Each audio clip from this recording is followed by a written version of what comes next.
I don't know if anybody's here. Streamer's being weird again. I don't know if I'm on or not. But if I am, hello, if anybody's here. I don't think anybody's watching right now. I'm going to check my YouTube. Let's see.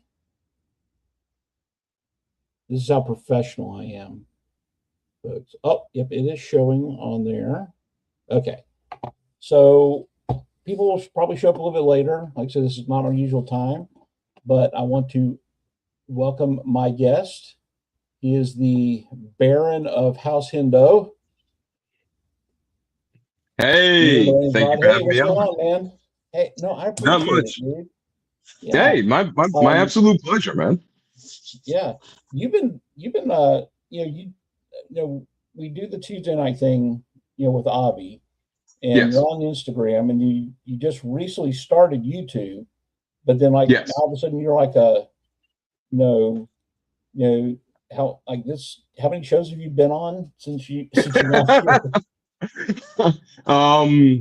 So if I count Tuesday nights as just one show in general, I have been on 5 other shows. Okay, wow. In total. That's including a members only like trivia thing that I did with LP on a 3PO member. But I'm also I'm a regular member of the Smoking Joes. Oh, okay. I'll have to check that one out. That's Same Time Toys and Woody 222. Oh yeah. And Legend series, Tony. Yeah. Oh, okay. Yeah. I have to check that out. And Krusty Old Crow and Snape, and it's a bunch of guys. They invited me to a members only 2 weeks ago, and Shane was like, "You want to come back on Monday? I want to keep you around." And I was like, "Bet." Man, that's great. And like I said that I'll tell I don't have a lot of people that watch this live, but I do get a good replay squad. So I'm just kind of replay squad. Love you guys. Yeah, so, replay squad's where it's at. Yeah, I mean, because there's just so much stuff out there. It's and we're all fighting for airtime. But I tell my wife caught me triple streaming one night. Like I had both smart TVs because I had the house to myself, so I had both smart TVs running different shows, and I had different shows on my phone. And I'm like trying to bounce around chats to say hi to everybody.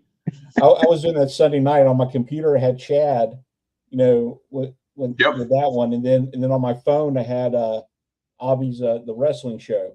I was in there. Yep, you saw me in there. Yeah, I saw you in there. Yeah, and do some views to help support that. So I want to ask Buff some questions. Like he was never like the biggest heel, but like he was there for like so much for WCW.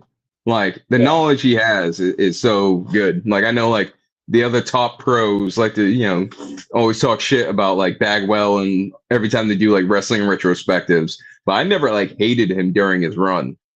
I used to I hate him when he would like fuck with the baby faces I liked. Of course, he got that pop out of me. But I always thought he was like a fun heel. I'm like, this guy's like, this is like our Brutus Beefcake. This is our Rick Rude. Like because unfortunately we lost Rick Rude before like my generation really got into wrestling. Well, I tell people that for me, wrestling died the day the Attitude Era was born. So that's when it was birthed for me. It was the hey, hey 16 Yojo Daddy. Hey 610, what's up, brother? But I tell people like so like I'm an old guy and stuff like that. So back when like I said, I think it was kind of like it was the stable system that they went to where everybody had to be in a group. Well, I did hate that. Like there were super teams or something like that. Yeah, I did hate like Degeneration X, like the whole NWO thing was never my thing. I always liked like the individual stories or like tag teams. The biggest I ever went was like triple threat tag teams, because like the Dudleys was like my favorite stable that came from ECW over the WWE. I still like to call it WWF, but I know they got sued, had changed names. It'll always be WWF to me. That's it's still WWF. They got sued by. Yeah, do you know who they got sued by? yeah, the World Wildlife Federation. Like anybody in their right mind would be confused by by that. Honestly, I have no love for the McMahons, but if I was Vince McMahon, I would have got some jobber to dress up like a panda so goddamn fast and just make fun of the shit. Like I would have been petty. Well, like I said, back when I was a kid watching it, these guys lived and died by kayfabe. That they didn't. Yeah. So growing up, I don't when like they the that was yeah, I don't dispelled like the whole curtain dispelled up mindset. Yeah, Yeah, but like I don't mind it when it's like somebody retired and like revealing stuff. I love that shit. Like I love oh that yeah, stuff with like Jim Cornette and all them revealing like all the backyards of the cards back in the 80s and shit like that. But like the way WWE is just like, yeah, we're just fake. Yeah, it's a soap opera. yeah, And it's just like I don't think Hunter understood that like we all knew it was, but you guys yeah, made it real enough that we in the moment we could forget that. yeah, Like, of course, there's some dumbasses that thought pro wrestling was real. yeah, After the age of 12, that's gonna happen. But yeah, most of us, the vast majority of us, sitting there with the t-shirts, holding the signs up in the crowds, we yeah, knew this was a work. Like, we didn't know that the outcomes were 100% predetermined, but we kind of figured that shit. yeah, But telling us outright is just like, okay, so what's the point of me cheering for Cody Rhodes now if I know you're gonna complete his story and give him the belt? yeah. And like he's going to retire, in the next match and stuff like that. So they're setting up the guy, you know, and that was, like I said, in Vince McMahon, he's a jerk. I didn't fully realize how big of a jerk he was until I heard Sergeant Slaughter's story about, Yeah. because I was in so I think I've told people this before. So I was in boot camp when we were still in Desert Shield, and it turned Okay. into Desert Storm afterwards. And so afterwards, when Sergeant Slaughter came back to wrestling, it was kind of a shock to see him, as an Iraqi sympathizer. Yeah, that whole Iron Sheik crossover Yeah, was fucking ridiculous. I don't know that must have been Vince Russo. yeah. Like that had to be But Vince Russo. it was all. And then later on, I find out because it's like when these guys start retiring, they start telling the stories. That was all because Vince McMahon wanted to punish Sergeant Slaughter for the GI Joe deal. Because the way the story goes, and the way the story goes is that he signed on to be the Hasbro ambassador, and Vince McMahon said, "You can't do that because I've already sold your likeness to LJN for figures." And he's like, "You don't own Sergeant Slaughter because of the deal I had with your dad." And it would turn out it's true. It's like, he didn't. And so that's when they set up for him to lose at WrestleMania. And then after he was done with the G.I. Joe deal, he was like, "Okay, I want to come back now." And it's like, "Sure, you can come back, but you got to be a heel. You got to destroy all that goodwill that you built up." So Yeah. And like Vince had already been like put to the ice too by two wrestlers before that. yeah, You had Macho Man with his Slim Jim deal that followed him over yeah, the WCW. You had Roddy, who got with yeah, it, who got his SAG card. So Vince had like no power over him the rest of his career because that's all Vince used yeah, to do. He used to be holding your check because that was your insurance, that was everything. Roddy came yeah, back from doing They Live with a SAG card, and he was like, "I'm not getting pinned. My shoulders don't touch shit." yeah. Well, that's what it was, because he thought that just because he took over his dad's company, then he owned all these guys, but didn't really pay attention to all the deals his dad had cut with these guys. And I still Yeah, love They Live to this day. That's still, John Carpenter, but that's oh still yeah, a great very movie. good. That fight with him and Keith David is, is I've had many of those fights in the barracks. yeah, it's just like brutal because it just goes on and on and on and on.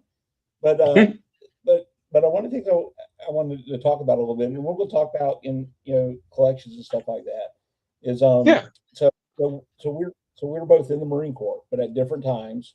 and Yes. and then and in the aviation field, which is kind of a, you know, we got a lot of crap being in the air wing, but it's Yeah, but we get like a mixed bag of crap, I would yeah, say, in the air wing, because we are technically under that auspice of Pogue, yeah, but like every groundside guy that's ever interacted with us, or like every time we've worked with groundside, they've always given like maintainers the like, you guys are cool. Like I used to get invited yeah, to sergeants from 1-2 and 1-8's houses all the time for beer pong on the weekends because of okay, stuff we did on deployments. Because we're busting our knuckles every day. Like the grunts, they get week on, week off when they're stateside. They get 1 week of yeah, doing drills out in the field, 1 week of just chilling in the barracks. For all you civilians that didn't know that, that's what yeah, infantry gets to do in the Marine Corps. I can't speak for yeah, everybody else, but when infantry Marines are stateside, they have 1 week of training, 1 week of liberty, like as that goes until they deploy. Us in the air wing, it's 5 to 7 days a week, yeah, guaranteed. Most likely an 8 to 12 hour day every fucking day. If you don't have all your aircraft ready to fly by Saturday, you stay the weekend to make sure they all can fly. yeah, And they only give you 5 aircraft in our wings. So yeah, if you don't have at least if you don't have 4 out of 5 up, you ain't hanging out this weekend. So I was, so I was in a support squadron. I was in MALS 31 there in Beaufort. The support squadron was a little bit different because we didn't actually own airplanes. So we did all the high level maintenance. So, and I did flight equipment is what I did. So all the parachutes, oxygen systems, all the survival gear. If the jet mechs and the airframes guys failed at their job, then that's when my job kicked in. So didn't get to see a whole lot of use, but that's kind of last resort with that. And then because you have that, and so there's that level, but then there's like there's a hierarchy. Like all the avionics guys were always like the top of the because you guys had the longest MOS school when I was in. Yep. It was like a long time. It was about a year. Yeah, about a year. I think the only ones that had a longer school than you were the air traffic controllers. Yeah, ATC guys. That's like almost a year and a half school. Yeah. Like because ATC they train with us. We go to different schoolhouses, obviously, but we all live together in school. Like ATC, those kids were stressed the fuck out. Oh yeah, all the time. Oh, very intense course. Like, but they were good. Like, you want to see some people just like chop like a book worth of words within like a minute and a half. Those are your people. Oh yeah. So then you have you had avionics, and then you have, and this is just kind of like the pecking order we had. So then it was the jet mechs, that worked on all the engines, and then power line, power plant. Airframes was down there and that was the biggest component because these are the guys that had to work on they had to you had welders and hydraulics and just all kinds of stuff. Fabrication shop. Yeah. And then it's kind of like flight equipment was kind of down there. And then we had the what I called the cult within the cult. Supply? No. I'll start a phrase. Let me see if you can finish the phrase. And this was what this cult would say: if you ain't ordnance, you ain't shit. They would put that on their T-shirts. Oh, that was stitched everywhere on cars, on equipment, on fuel tanks. When I was at Cherry Point, I worked with ordnance a lot just because my assets required them. So, I'm actually ordnance qualified on a SATS loader to load assets on aircraft. Hey, Abby, how you doing? Hey, Abby, thanks for coming out, man. Yeah. So I was in the VMAQ squadrons. Yeah.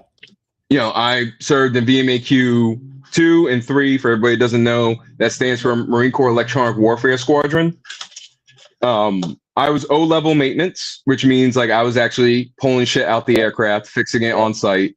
I also did I-level because as an ECM tech, we have pod pool, which is intermediate level for actually fixing the TGS pods. I also did that and got called on that. I worked under MALS 13 over there in Cherry Point. I also, I was also the technical publication librarian for my shop as well. So I was also maintaining all the maintenance pubs while going out and fixing TGS systems. But I was O with a little bit of I. Yeah. So I was tech pub librarian too, as well, and the tool control NCO, and the Okay. embarkation NCO, and then for my level, we used to call them CDIs, collateral duty inspectors. They were like Yeah, bar CDIs. guys. We still have them. CDIs Yeah. and CDI But for, QAs.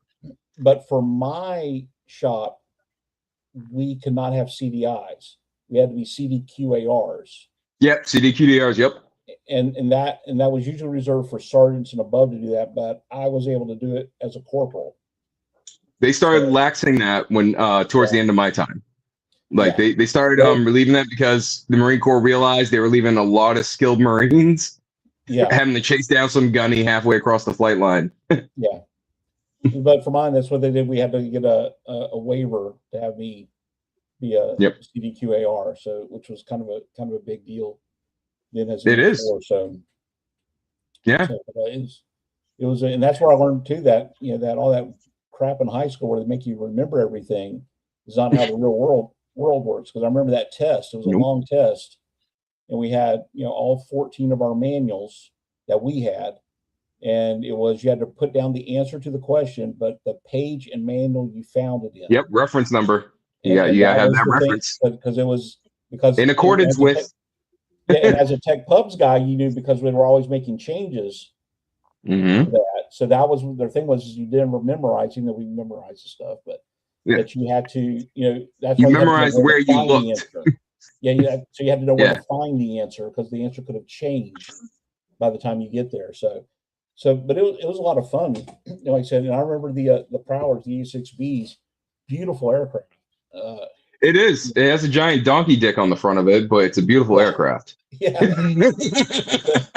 So like I said, I was over in South Carolina, so all we had was F-18s there, and we had H-46s for Beaufort, right? Beaufort Air Station. Yep.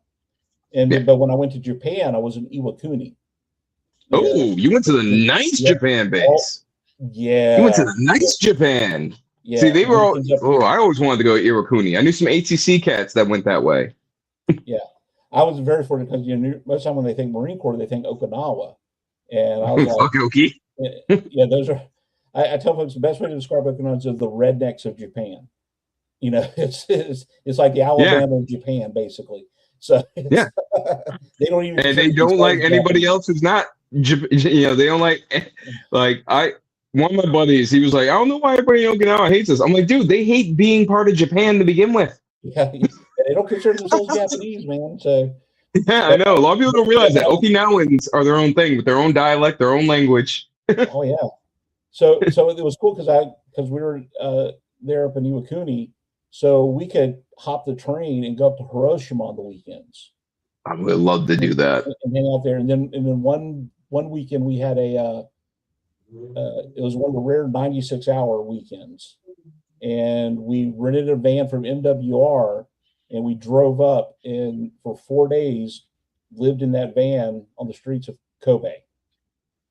And for anybody in the chat that doesn't know what MWR is, MWR supports military members. It stands for Morale, Welfare, and Recreation. They basically give us sky jumping tickets and let us rent four-wheelers.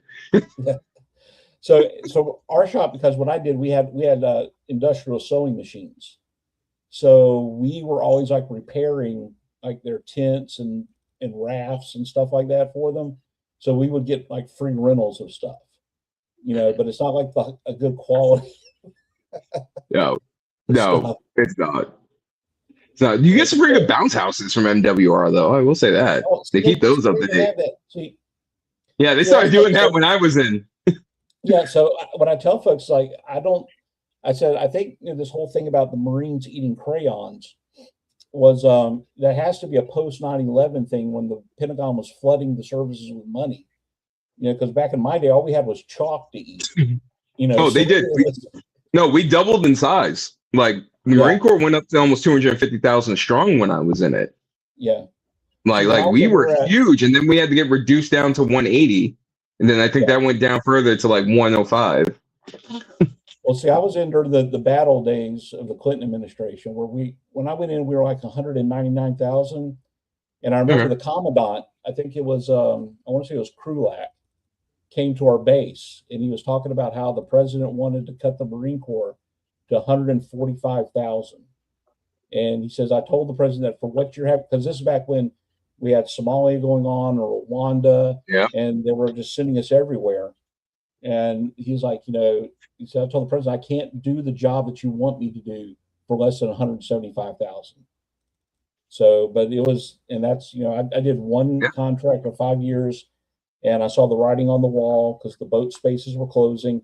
And boat spaces, for you guys don't know, when you go to re-enlist, they don't automatically let you just re-enlist. No.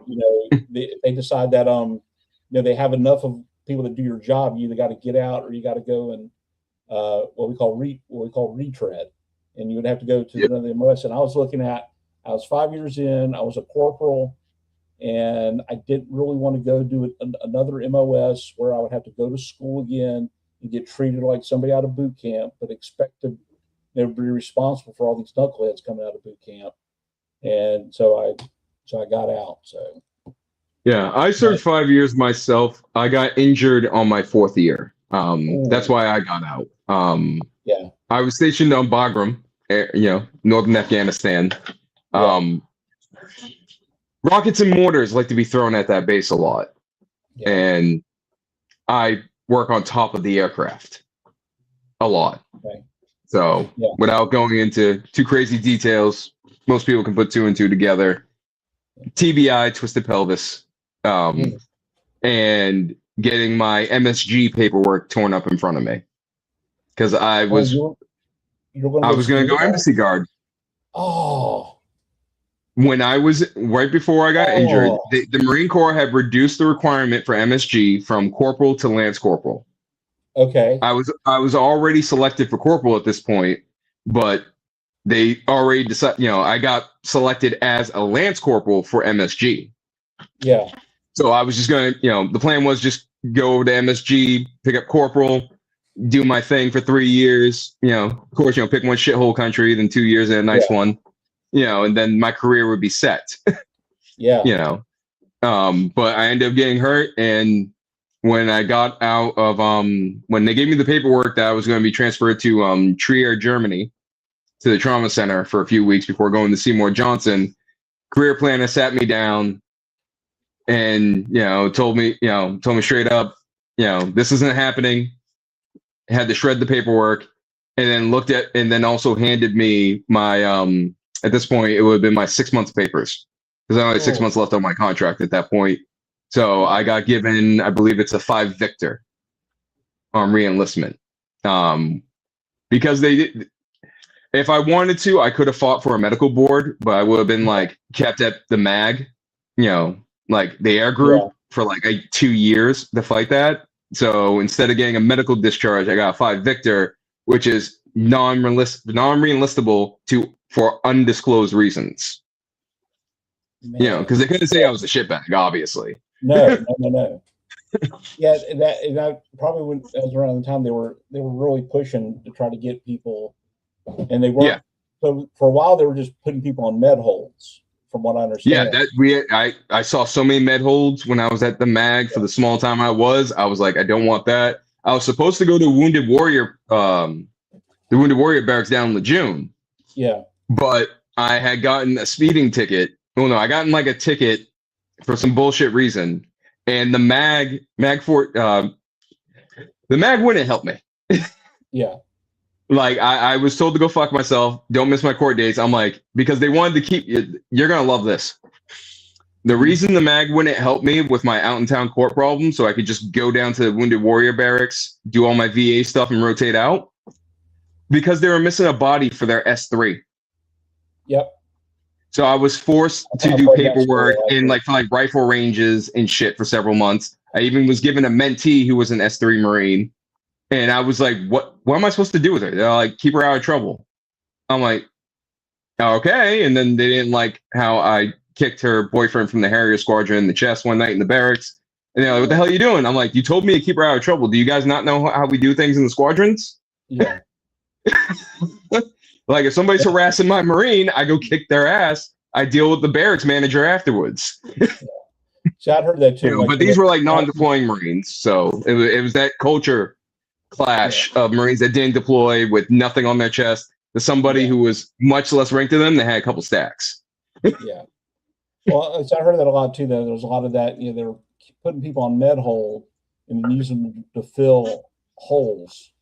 Yes. And stuff. And then some bean counter at the Pentagon that was like, why are we paying to have all these people on med hold when we can just get rid of them and make them the VA's problem for medical? And then that's when you had this big dump into the VA around, starting in 06 with other problems. And so I don't know.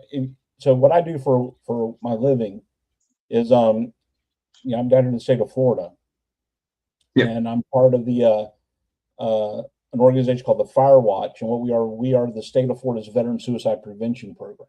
Yep, I remember Fire Watch very well. Yeah. So blue flashlight on the chest, baby. Yeah, and that's why we named it the Fire Watch, because it was about that. And I explain when I go talk to non-veterans, back in the military, back when everything was made of wood, all of our ships and barracks, that when everybody went to sleep at night, somebody had to stay awake, make sure nothing caught on fire.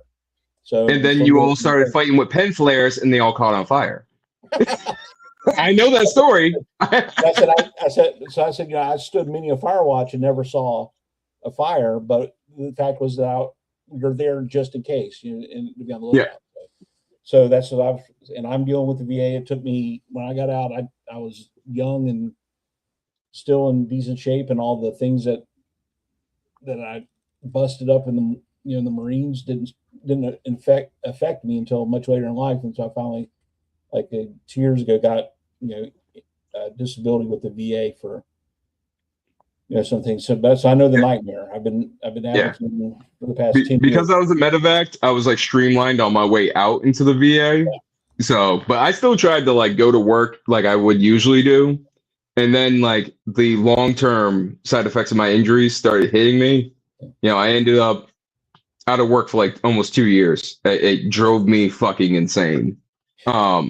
Just due to medical stuff. I was able to, I did my GI Bill for a little bit, but I work in like audio engineering and manufacturing and stuff like that. So I do gigs, down in Rhode Island. I live in Massachusetts. I work for like a few colleges, a few charity events. Are you from Massachusetts or? Yes. My family, okay. I'm like fourth or fifth generation. Okay. I was wondering if it was like, go to jail or go live in Massachusetts type of deal.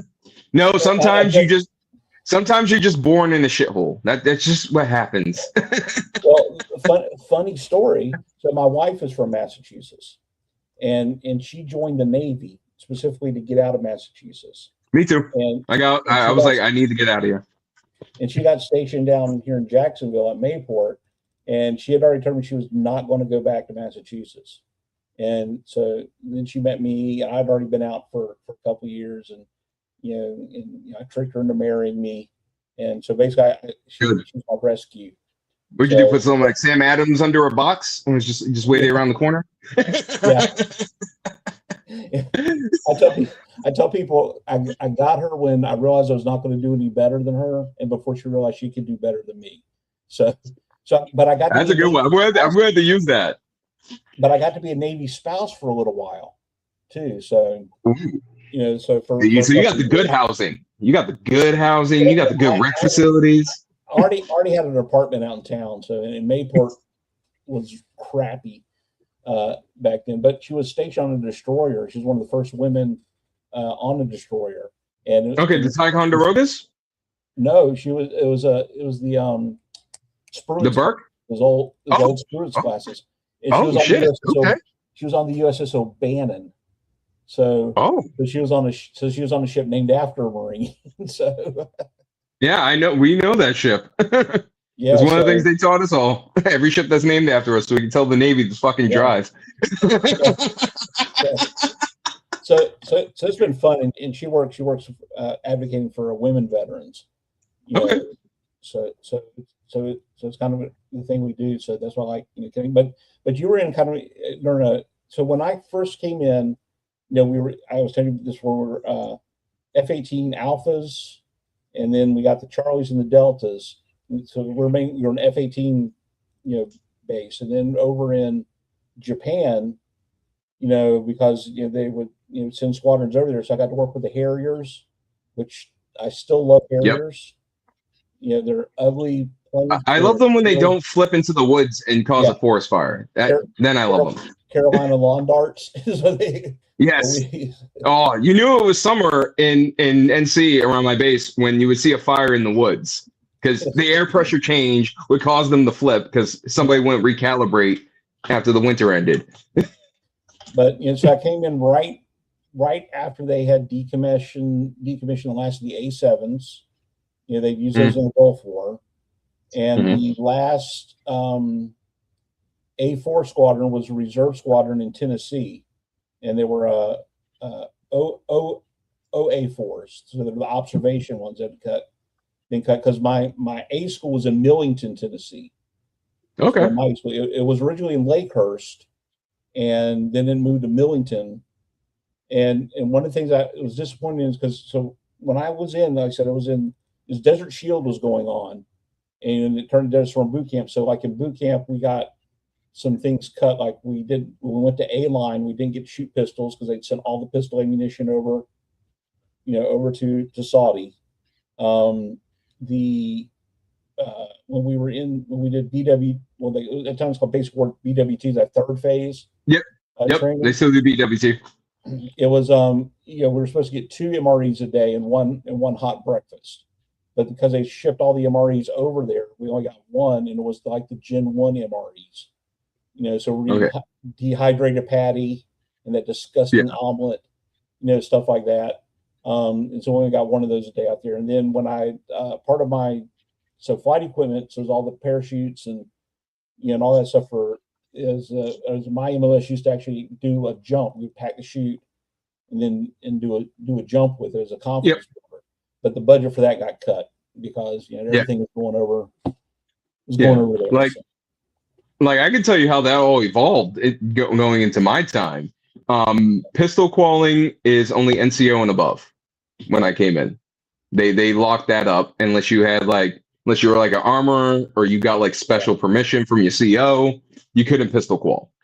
N4s were like comfortable for a while, but then like even I had an M4 for a while and they took that away because it all went up. Because I joined Iraqi Freedom was still going on hot. And then when I got in, Afghanistan just kicked back off because I enlisted during the last years of the Bush administration going into Obama. You know, and that's when everything started kicking up. When I did my BWT and my Crucible, we didn't have a hot meal at all. We got 2 MREs and we had to field strip them before we went out. So we actually had to take out the candies, the hoo-ha bars, put them all in the bag, drone truck to take them away. You know, and that's how they pretty much did with us because, you know, we had 2 major conflicts going on either side of Iran at the time. So, I ended up getting my quals when I got to I got my quals when I got to the fleet because of my job and just because I worked with officers a lot, you know, with my air crew.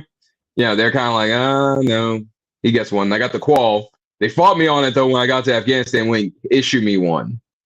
Because they're like, everybody who's qualled gets the thing. And I was like, well, I'm qualled on pistol. They're like, fuck off. Well, the drone instructor said that they claimed that somebody complained that we weren't getting to eat all the MREs, that we had to take all the stuff out. So they made us eat everything in the MRE. So we had the little pack of Folgers crystals, put it in your mouth, chew it up, swallow it, then take a drink. Dehydrated ketchup they had back then. You know, put that in your mouth, swallow it. A little jar of Tabasco sauce. We didn't have those because it was the Gen 1 ones. It wasn't until I got the MCT in North Carolina that we got the next one that had the Tabasco sauce in there. You matter of fact, you talking about the guy who complained about not getting the whole MRE. My MCT, I was in a mixed unit. So it was 3 squads of males, 1 squad of females in my combat training platoon. One of the females, come to find out, was a vegan and was giving all the meat products in their MREs to everybody else, to the point that she was actually starting to look a little emaciated about a week or so into training. Combat instructors found out when confronted her. She said, "Don't eat meat. I'm vegan." The direct response from the female combat instructor, who was a motor team mechanic, she's like, "There's no fucking vegans in the Marine Corps." Sat her down in front of us, called out the other two platoons, and made her eat a meatloaf MRE in front of all of us. Yeah. And like it was wild. Her last, and she was like the smallest, nicest girl in the world, and her last name was Means. She was the complete opposite. She was a sweet girl. She ended up going far, and she ended up becoming a mom. Yeah. Herself, like for a contract. If she was refusing to eat things that were put in front of her, then she wasn't training hard enough. Because I tell folks exactly. There's, you'll eat anything, if you get hungry enough. Like I said, I was doing in one of the training things. It was one of the few hot meals we got, and I had like a slice of bread on my tray, and we're out of that old airfield in Paris Island, the abandoned one that we train on, and it fell off my tray, hit the ground, full of gravel and dirt, and I just picked the thing up and ate it because I wasn't going to get any more with that. So yeah, it's crazy. Like I tell folks, it's the Marine Corps is like it's a cult with prison rules. Yes, it is. So it's mess around, you get shanked. You don't play. Yeah. But even Chad the other night was talking about a Marine that lap moved into his Ranger unit. Yep. He was like, "The guy's great in the comments, but post, you guys are crazy." I'm like, "Yeah, we are." Yeah. I've been on MCBs. I've been on MKSs. We stay side. We stay in trouble. Yeah. There's always some shit going on. Well, I explained to folks here that it really doesn't matter what branch you join. It all sucks. It's just the flavor is different. Yeah. The flavor is like I used to bag hard on Air Force. Because I still do. I don't care. I got Air Force friends. I love bagging them. Well, the reason why I did it is because we had an air show on my base one year, and no, it wasn't the air show. It was so on the East Coast they would do this big war game, the Army, because we in Georgia, so they had like all those Army bases in Georgia. They would split into two groups to have a war, and we would provide the air unit for one of the armies, and the Air Force up in Charleston would provide the air unit for the other one. So because of that, some Air Force guys had to come to our base in case they had to divert and land. They had a mechanical problem. So we had a squadron that rotated over to Japan, and while they were gone, they tore down their barracks and built brand new barracks.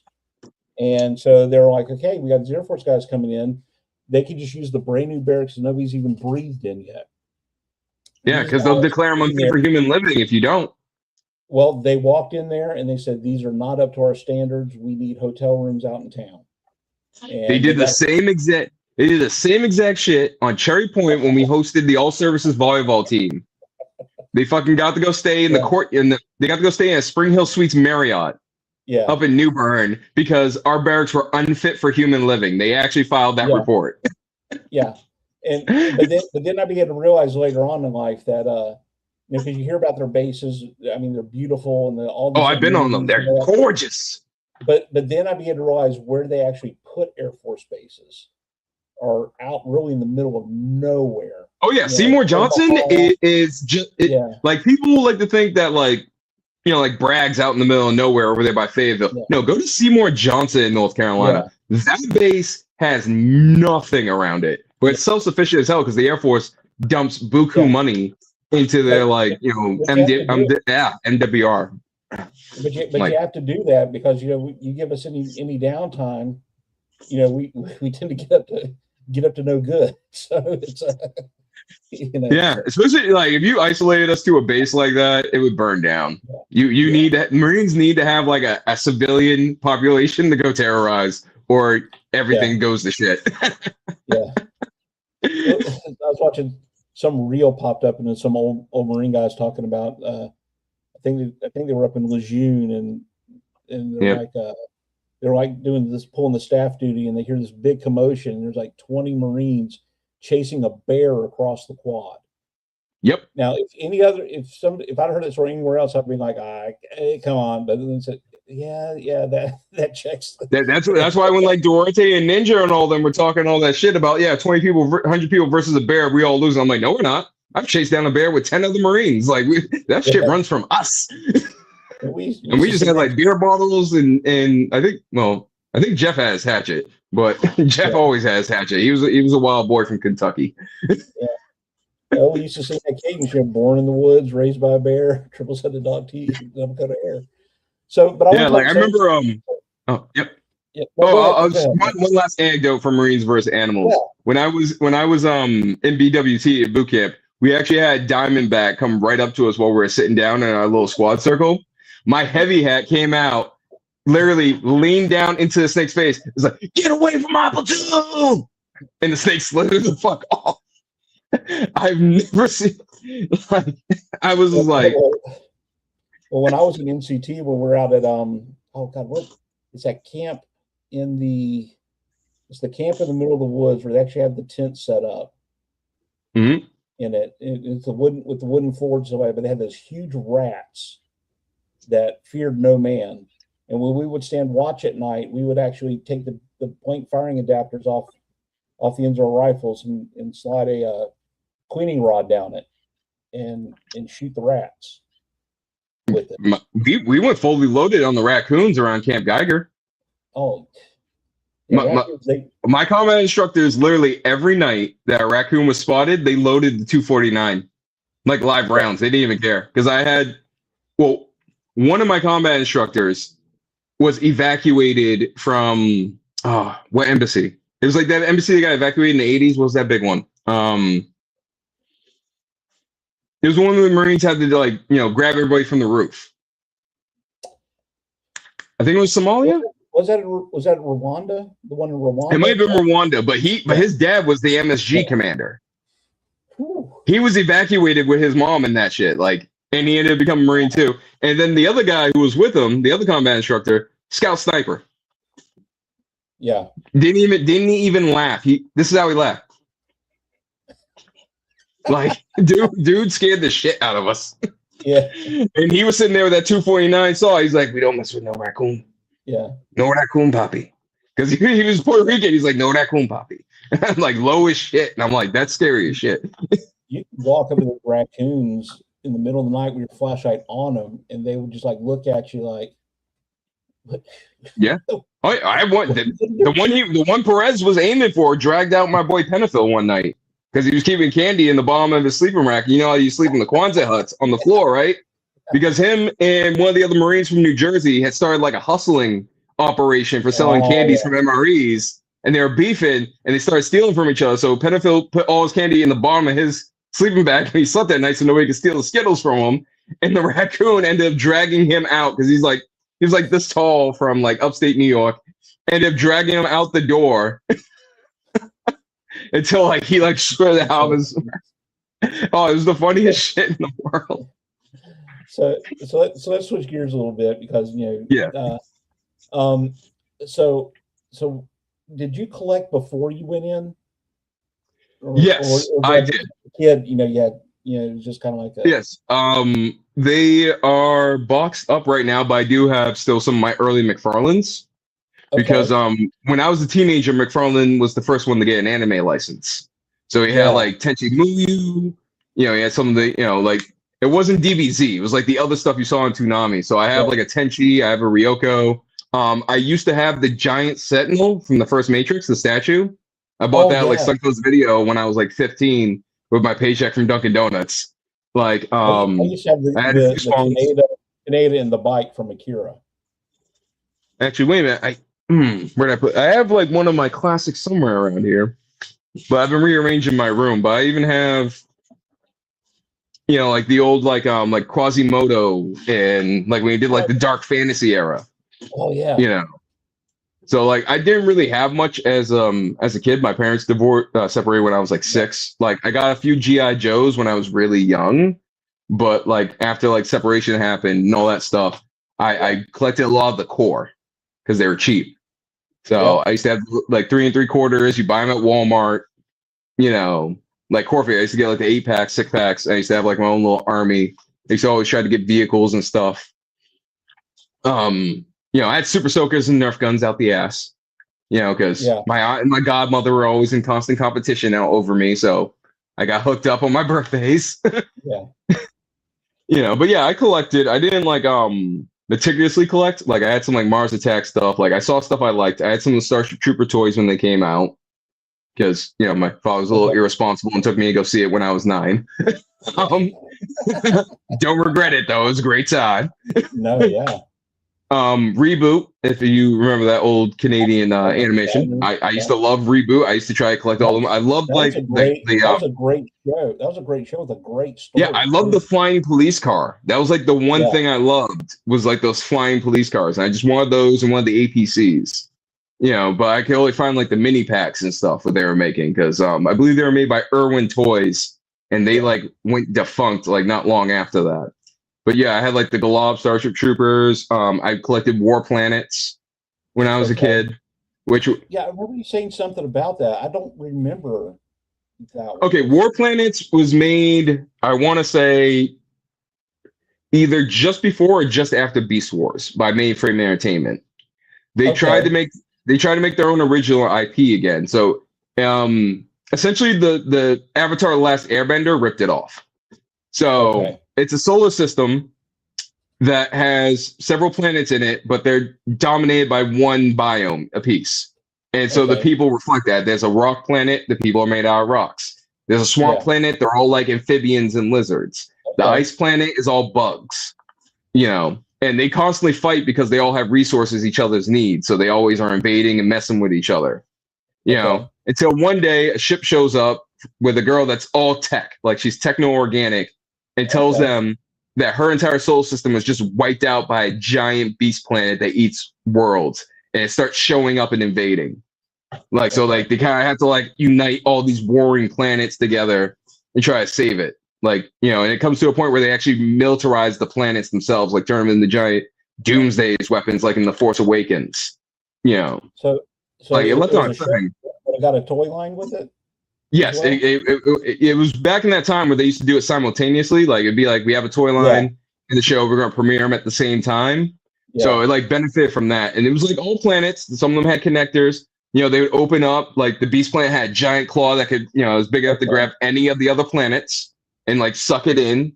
You know, they had like little mini figures, kind of like mass scale. You know, Okay. represent like the troopers and fighters. Well, I think a lot of people what they don't understand about that time period though was that one you had to have some sort of media to sell. Yes. But one of the problems was is that everything was done. That was by that time, Saturday morning cartoons had kind of died. So there was like, and even then there Well, was only like a you had the window. FTC, and the Yeah, FCC cracked down on them, saying they couldn't yeah. advertise the kids anymore. So like the toy So ecosystem so dies. so all these shows went syndicated, which means you had to Yeah. convince markets to buy it. Like we never in my area we never had like Jason the Wheel Warriors and Spiral Okay. Zone. Okay. And Yep. those are lines that are notoriously, they were good lines, but they died. So you would see it in the store and not know really anything about it, because you didn't have the cartoon pushing on it, So Yeah. that Like I kind of remember farming. So it sounds like I never like it's weird because I live in the Northeast, so we usually end up having like really great selections of channels up here. Thick fam. You know, but I never really got access to like Exo Squad, the cartoon. yeah, You know, I that was had the toys. And I loved the shit out of them, but I never had access to that cartoon. yeah, There was always like fun shit like that. Another toy line I collected that got canked that I loved was Skeleton Warriors. Like that shit was yeah, cooking with gas. I SWAT cats as well. Like yeah, to me, like when those shows got canceled because of bullshit, like they're too violent or the skeletons are too scary. yeah. All that bullshit, like just completely screwed my generation on like great Yeah. stuff So I remember. consistently through the 90s. So I was well into my 20s when all that stuff hit, and so Yeah.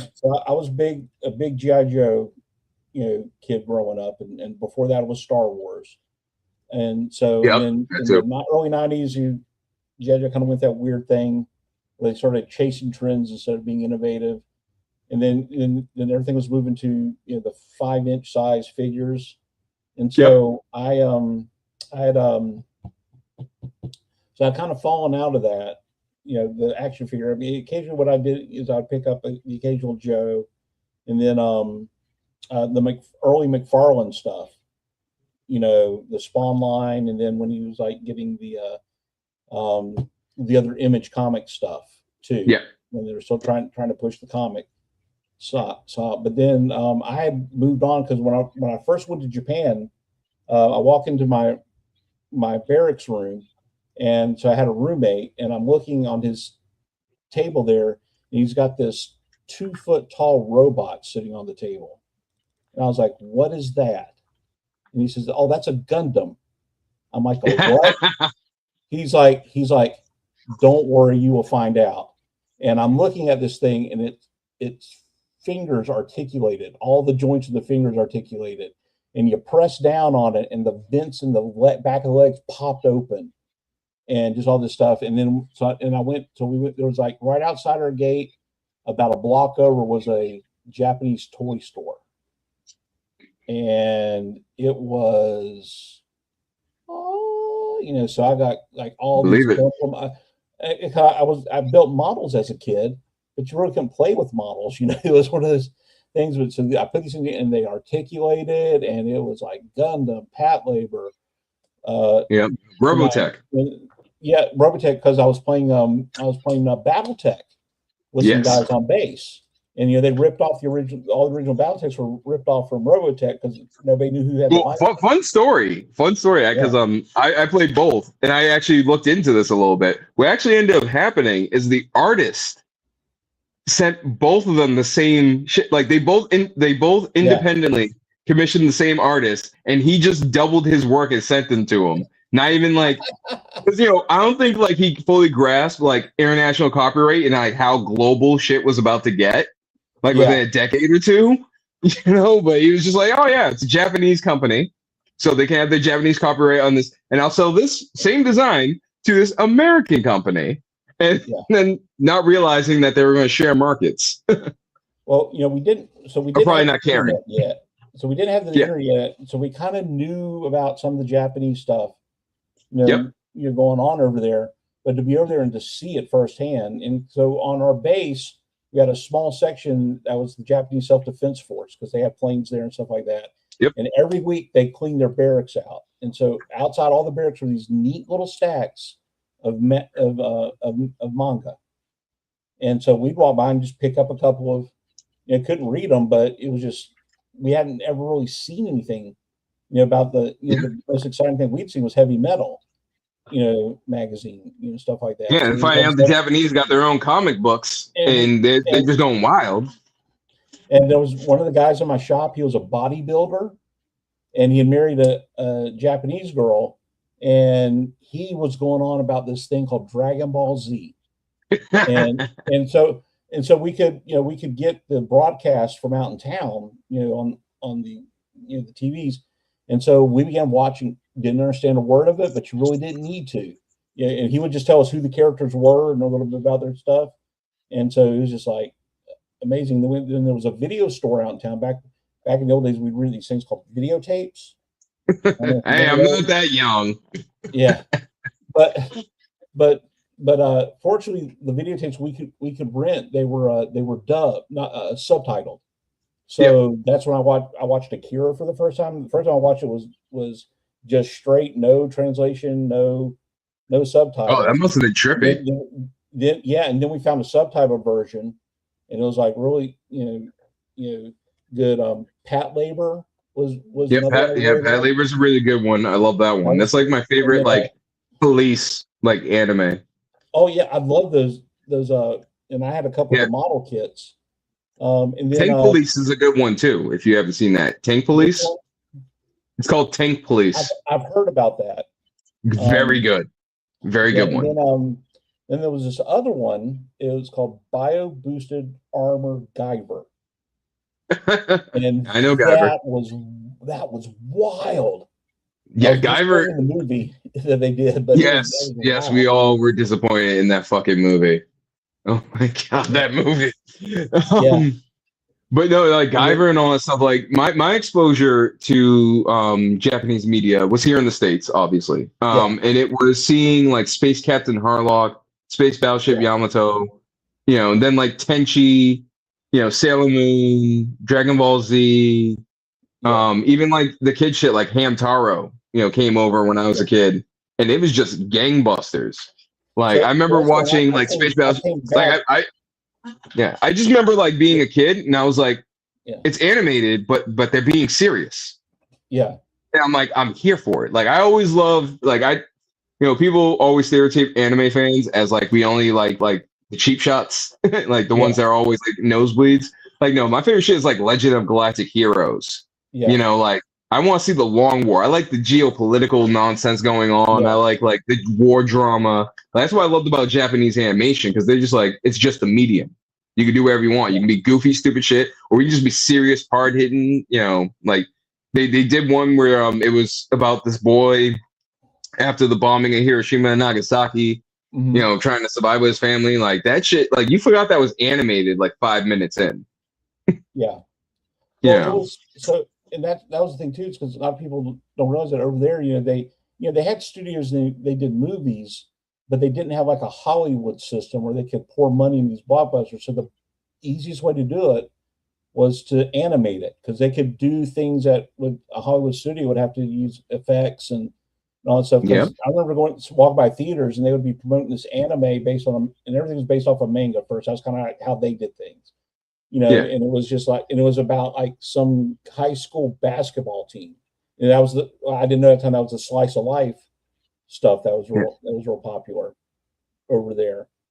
So I came back to America, like at the front of the wave that was coming. Because, when I grew up, we had the Robotech and, and Voltron, and Battle of the Planets and stuff like that, and Astro Boy. So it was kind of like, that was the Americanized stuff. And then, by the time that's when all the videotapes started coming over, and you could like go to, you could go to like Best Buy and FYE and Suncoast. Oh yeah. Oh, don't get me started on FYE, because I remember I think I mentioned it on a show recently. Like FYE used to trip me the fuck up when I was younger, because they would have the like hentai section, and all it would be is like this like cloudy piece of like plastic on top of it. Like you just walk up and flip, ooh.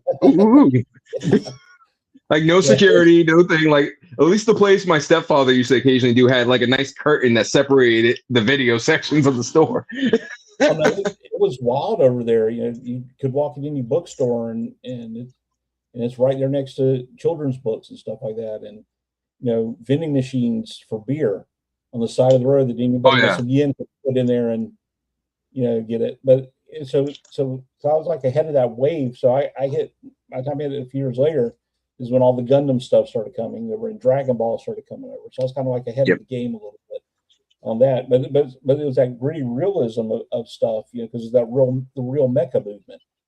And I didn't realize, like Dragon Ball Z 2 tripped me up when I was a kid, because I got lucky. Like when they were just doing the Namek saga, when it finally came to America, like 20 years after the fact.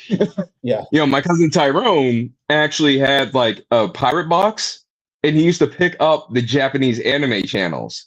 So I remember like watching like Namek Saga, like just seeing Goku go Super Saiyan for the first time. Then I go over to Tyrone's house and I'm like, what's this tournament thing going on? Who's Boo? Like what? Huh? Goku has kids? What's going on here? Like he just has Gohan. Who's Goten? What? Is it Trunks? Well, when I was earlier, the guy said he was a big Dragon Ball Z fan, and so he invites us over to his house, and we're like watching, explaining it was the so I had no background in the whole thing, and it was the first tournament with when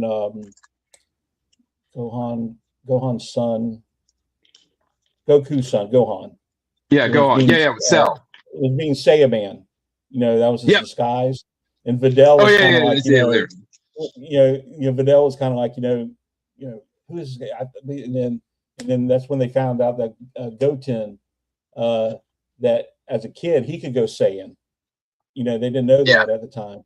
So it was that big tournament that I refused to call the guy Hercule, because I was introduced to him as Mr. Satan. Oh yeah. Yes. Wasn't he Mr. Satan? It was pronounced Satan, but it was spelled Satan. So Yeah. when it came over, they dubbed it here in America. They changed the name to Hercule. So it's He was like a hilarious character. No, but I love like all the anime era, like even like Tenchi. Like a lot of people like to write it off as just like, oh, this is just a proto harem anime. I'm like, there's like no cheap shots to this anime. It's like always like action, shit's going down, or Tenchi's dealing with some shit. I'm like, there's none of that like panty shot bullshit. Yeah. You know, which is okay depending if they do it funny. Like I saw this one anime called High School DxD. Okay. That is like one of those like cheap shot animes. Like the whole thing is like this really horny like freshman sophomore kid gets tricked by like a fallen angel on a date and gets killed, only for like the hot girl from his school to reveal that she's the daughter of the devil and resurrects him as like one of her like bodyguard or army and shit. It's all based off like chess. So she like put all of her pawn pieces into him, and he's like trying to get laid. But he's also like working in demon civil war battles. He's just like, what? Like the dialogue's hilarious. His friends are funny. Like it's just like a wacky anime with great set. But you know, it does fall in that line where they do like a lot of those like chest shots because the main character is a pervert. Essentially, it's not like everything's pervy. Like they actually kick the shit out of them half the time for looking at them. but besides like, it was because this was stuff too, like it was like Gundam and all that stuff, and Gyro was kids television, over there. Yeah, and Robotech was kids television. That gave you upfront like mass murder shots, like when they attack the super defense fortress the full time, and it just shows you like the Zentradi just like going through a building, and it just shows you everybody get ripped apart, and it's just like Roy Falker walking around with a cigarette, hanging out of his mouth. And I love that whole like Marlboro Man. Yeah, I love that how they did that in like every like space anime. There was like some like older pilot with a cigarette. He was usually always a blonde guy, just walking around like he's the Red Baron. And I'm just sitting there, I'm like, you know what? There's probably some old Japanese guy, be like, I remember some good German pilots. Let's put them in all the animes of this era. Ninja, good to see you.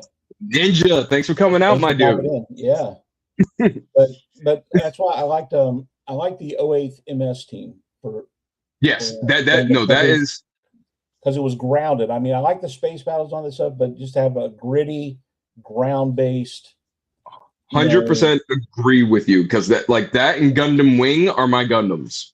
Yeah, like I like that gritty on the ground dealing like war trauma. Like this is actual got stakes. It's not just like, oh, we just gotta fight the next battle and then it's all cool. And it's like, no, there's stakes, there's risks. You take losses with every win. See, I will admit I did like G Gundam. G Gundam was fun, but it pisses me off. Not like, okay, so anybody in the chat, if you don't know, different G Gundam is the Pacific Rim of Gundam. Yeah, without the kaiju.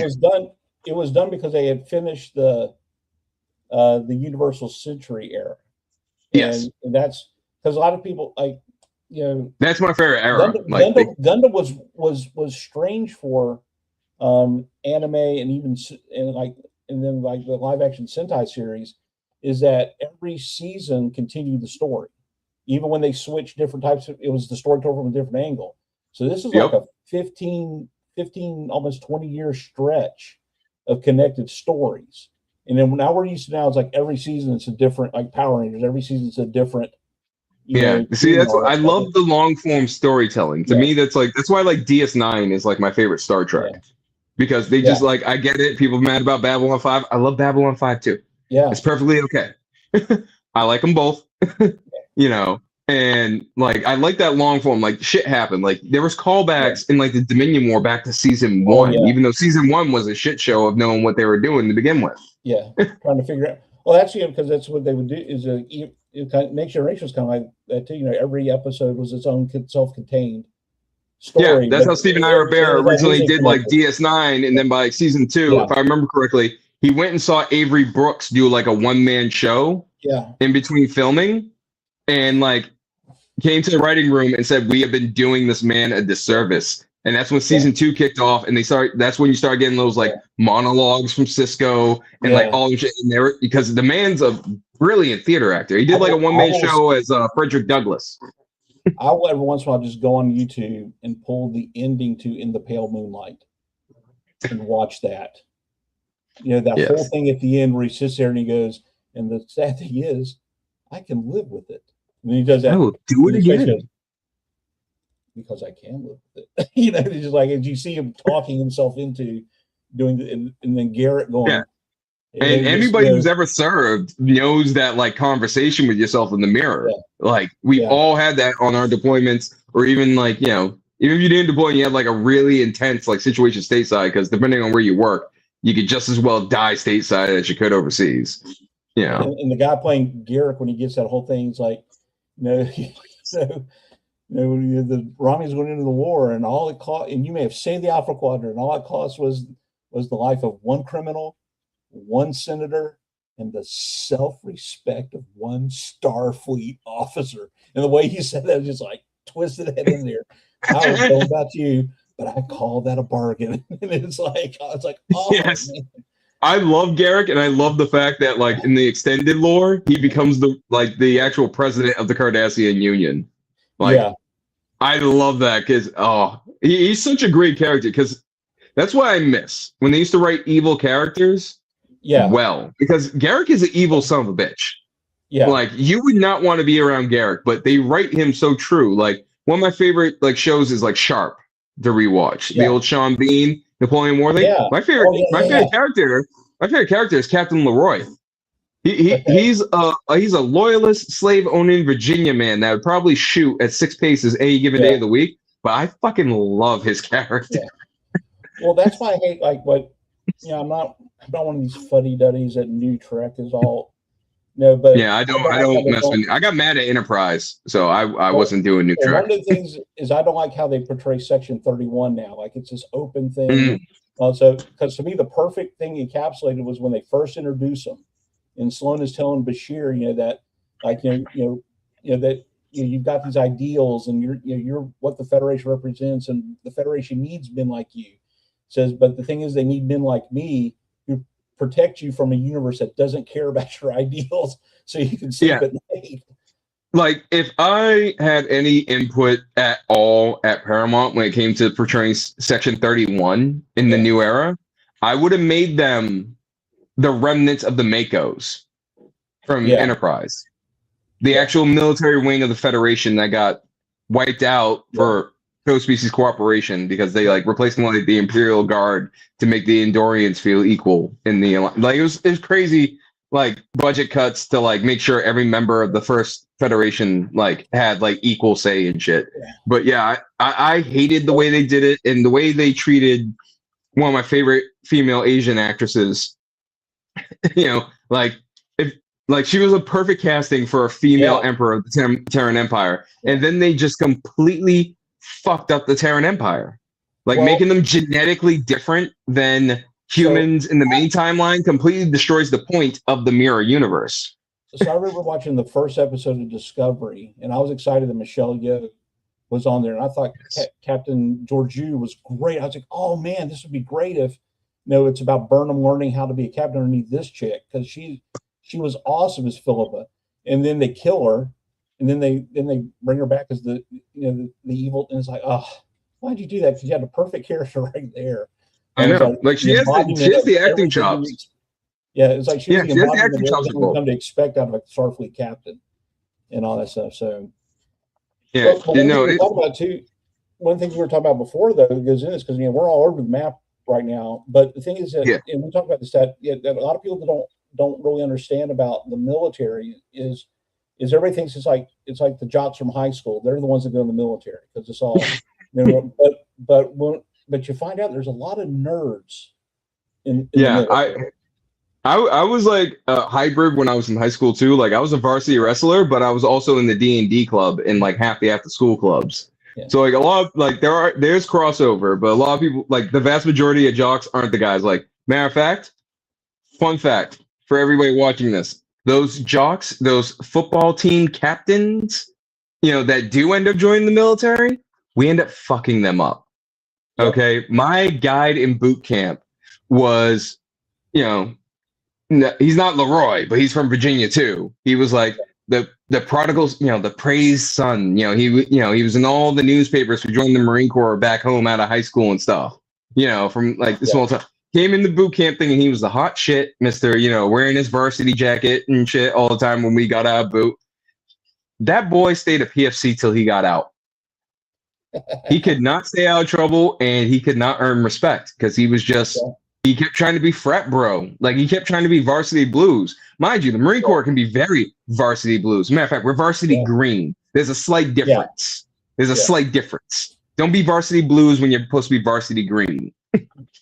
And that's what he did. And he was a jackass. But yeah, jocks don't do it. Now, sometimes the weightlifting kids, they'll join. They'll be all right. They'll be all right.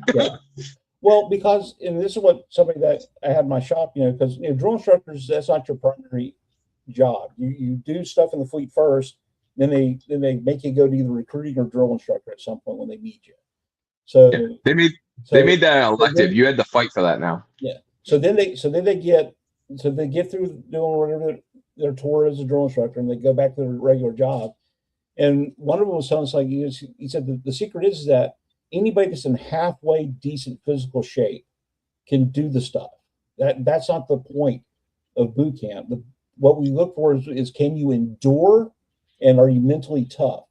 And those are the ones, if you're willing to sit there and, deal with the punishment, and not lose your brain while doing it, then you succeed.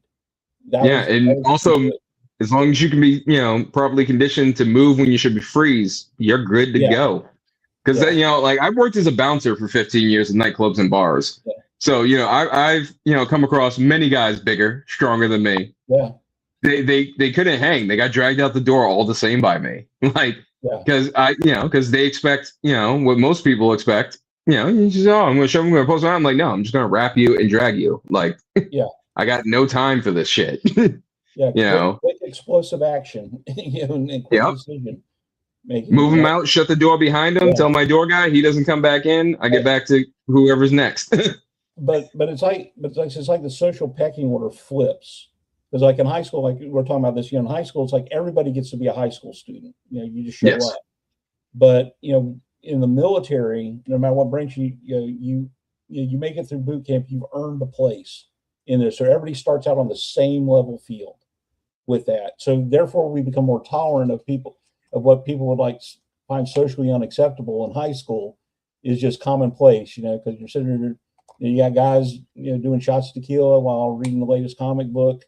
You got your guys coming back from the gym, grabbing the Nintendo, and you got some jackass who's narrating the fight out in the quad like he's doing a Crocodile Dundee impression. It's a madhouse. Like, I guarantee you, if somebody took like a drone to like the A schools, like clandestinely, and just filmed the night, jackass would lose all their market value.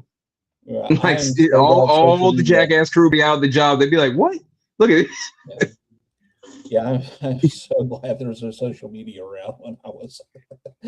Oh, it was bad enough with cell phones when I was there. Oh, it got so bad because like I remember this one time, like there, sometimes you get Marines that are a little loose. And will date a lot. Among the local population of Marines, which everybody will tell you, there's nothing wrong with dating another Marine. Just don't date anybody in your same barracks or in your same command. But she didn't heed that advice. Nasty breakup happened. Next thing you know, me and everybody else in the barracks got a notification on our phone, and we all got to see her full front to the point it got to 8th and I. Mm-hmm. Oh wow! Like her shots got all the way to 8th and I. Like to the point people were making jokes. Because we were in Florida, we were in Pensacola. We were like by that night, people were already making jokes about it at Miramar. Yeah. Like I ended up getting the shit because I mentioned I had the photo. Like so, the female Marines in my barracks got mad at me for a bit. I'm like, I didn't share it, so fuck off. I was trying to sleep with the Navy girls anyway, so I wasn't worried about it.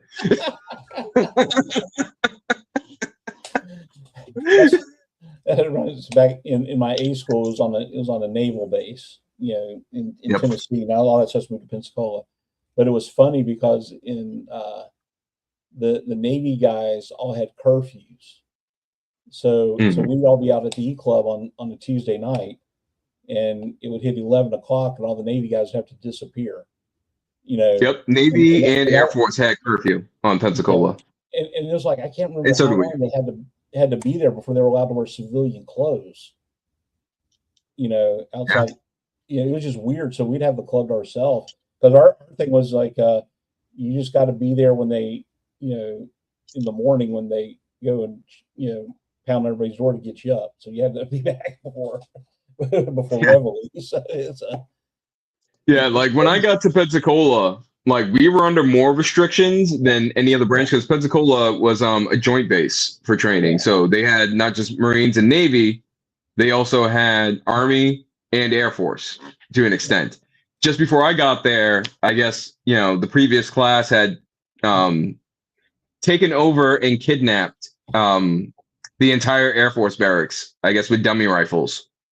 So we had to like fight for like 2 months to get Cinderella curfew on the weekends. Okay. And then like I got there, they had us on lockdown. And then, when they took us off lockdown, me and a couple other guys got everybody banned from Toys R Us in Pensacola. So while you were in, because as a collector, we know that space is always the enemy. Yes, So the toys. If you live in barracks, I mean, I remember I would have like little things, but it got hard because comic books was like a big thing because so we had the spinner rack, so every week, and because you're bored and you rented every movie that was in the video store on base and watch a ton of movies, B grade. But that portable DVD players was so popular when I was in because we just chill in our barracks room. Yeah, and then read. So I had like a ton of paperback books and comic books. I got Amazon Prime back when they only sold books. Oh, yeah. When I was on active duty, I used to order so many because I had to stop collecting toys for the most part. Like I would still buy toys, but they would only be like when I went home on leave or something like that, so I could leave them at my mother's in my old room. Well, that's what I was going to ask you about how to. Yeah, I mainly went to comics. Bug. Okay. Yeah, I decided I kept comics and tabletop because they were the smallest and they were the easiest to maintain. I could, the size of the barracks room. Like I was lucky I only had, it was only 2 to a room in my unit, and I didn't get the standard 3 to a room. So I had my own desk. I had my own like wall closet, but at the same time, like, there's only so much you can put in your desk. So, I had like a nice big Citadel. Yeah, I was 3 to a room until I made corporal. Then we went to 2 to a room. And if you had a barracks that lived in the sergeant, they had their own rooms. Yeah, my units, were around like just over 200 Marines stateside. We only really deployed about 175, 180 when we went overseas. So like we had 2 barracks only for the 4 VMAQ barrack. So we were able, the numbers just worked out that it was 2 to a room, and sergeants and NCOs could have single rooms. So when you were deployed, though, how were you able to keep up with books and comics and stuff like that, or yes, because the space was even tighter. When I was deployed, the time saved me because the Amazon Kindle had just come out. Oh, the old black and white one. Me and like a dozen other Marines in my unit bought that instead of the other ones who were buying the iPad that had no camera. Yeah. So it's just and we had a lot of guys buy the first gen iPad and we laughed at them all. Yeah. While me and the other ones, we got like the old black and white with the keyboard on it, Kindles. Yeah. And I got like all my favorite like military sci-fi books, all my favorite fantasy books, some of my favorite, I had if I go check my Kindle library right now, it's like probably close to like 150 to 160 books. And then I have physical books all throughout my room. Like over here is where I keep most of my books. Over here is my wife's. Yeah, I would have loved to have had a Kindle back in the day because, like I said, books. It was so awesome. This was back when the Star Wars EU was really getting, the Thrawn trilogy. Yeah, this is back when Dark Horse was still publishing the books. Yeah. Oh man. Well, they didn't have the Amazon. They didn't have the Kindle Fire yet, where you could do like full color. So this was strictly like the old, like it had to be a book, it had to be a novel. So they didn't do like the comic readers until like a few years later.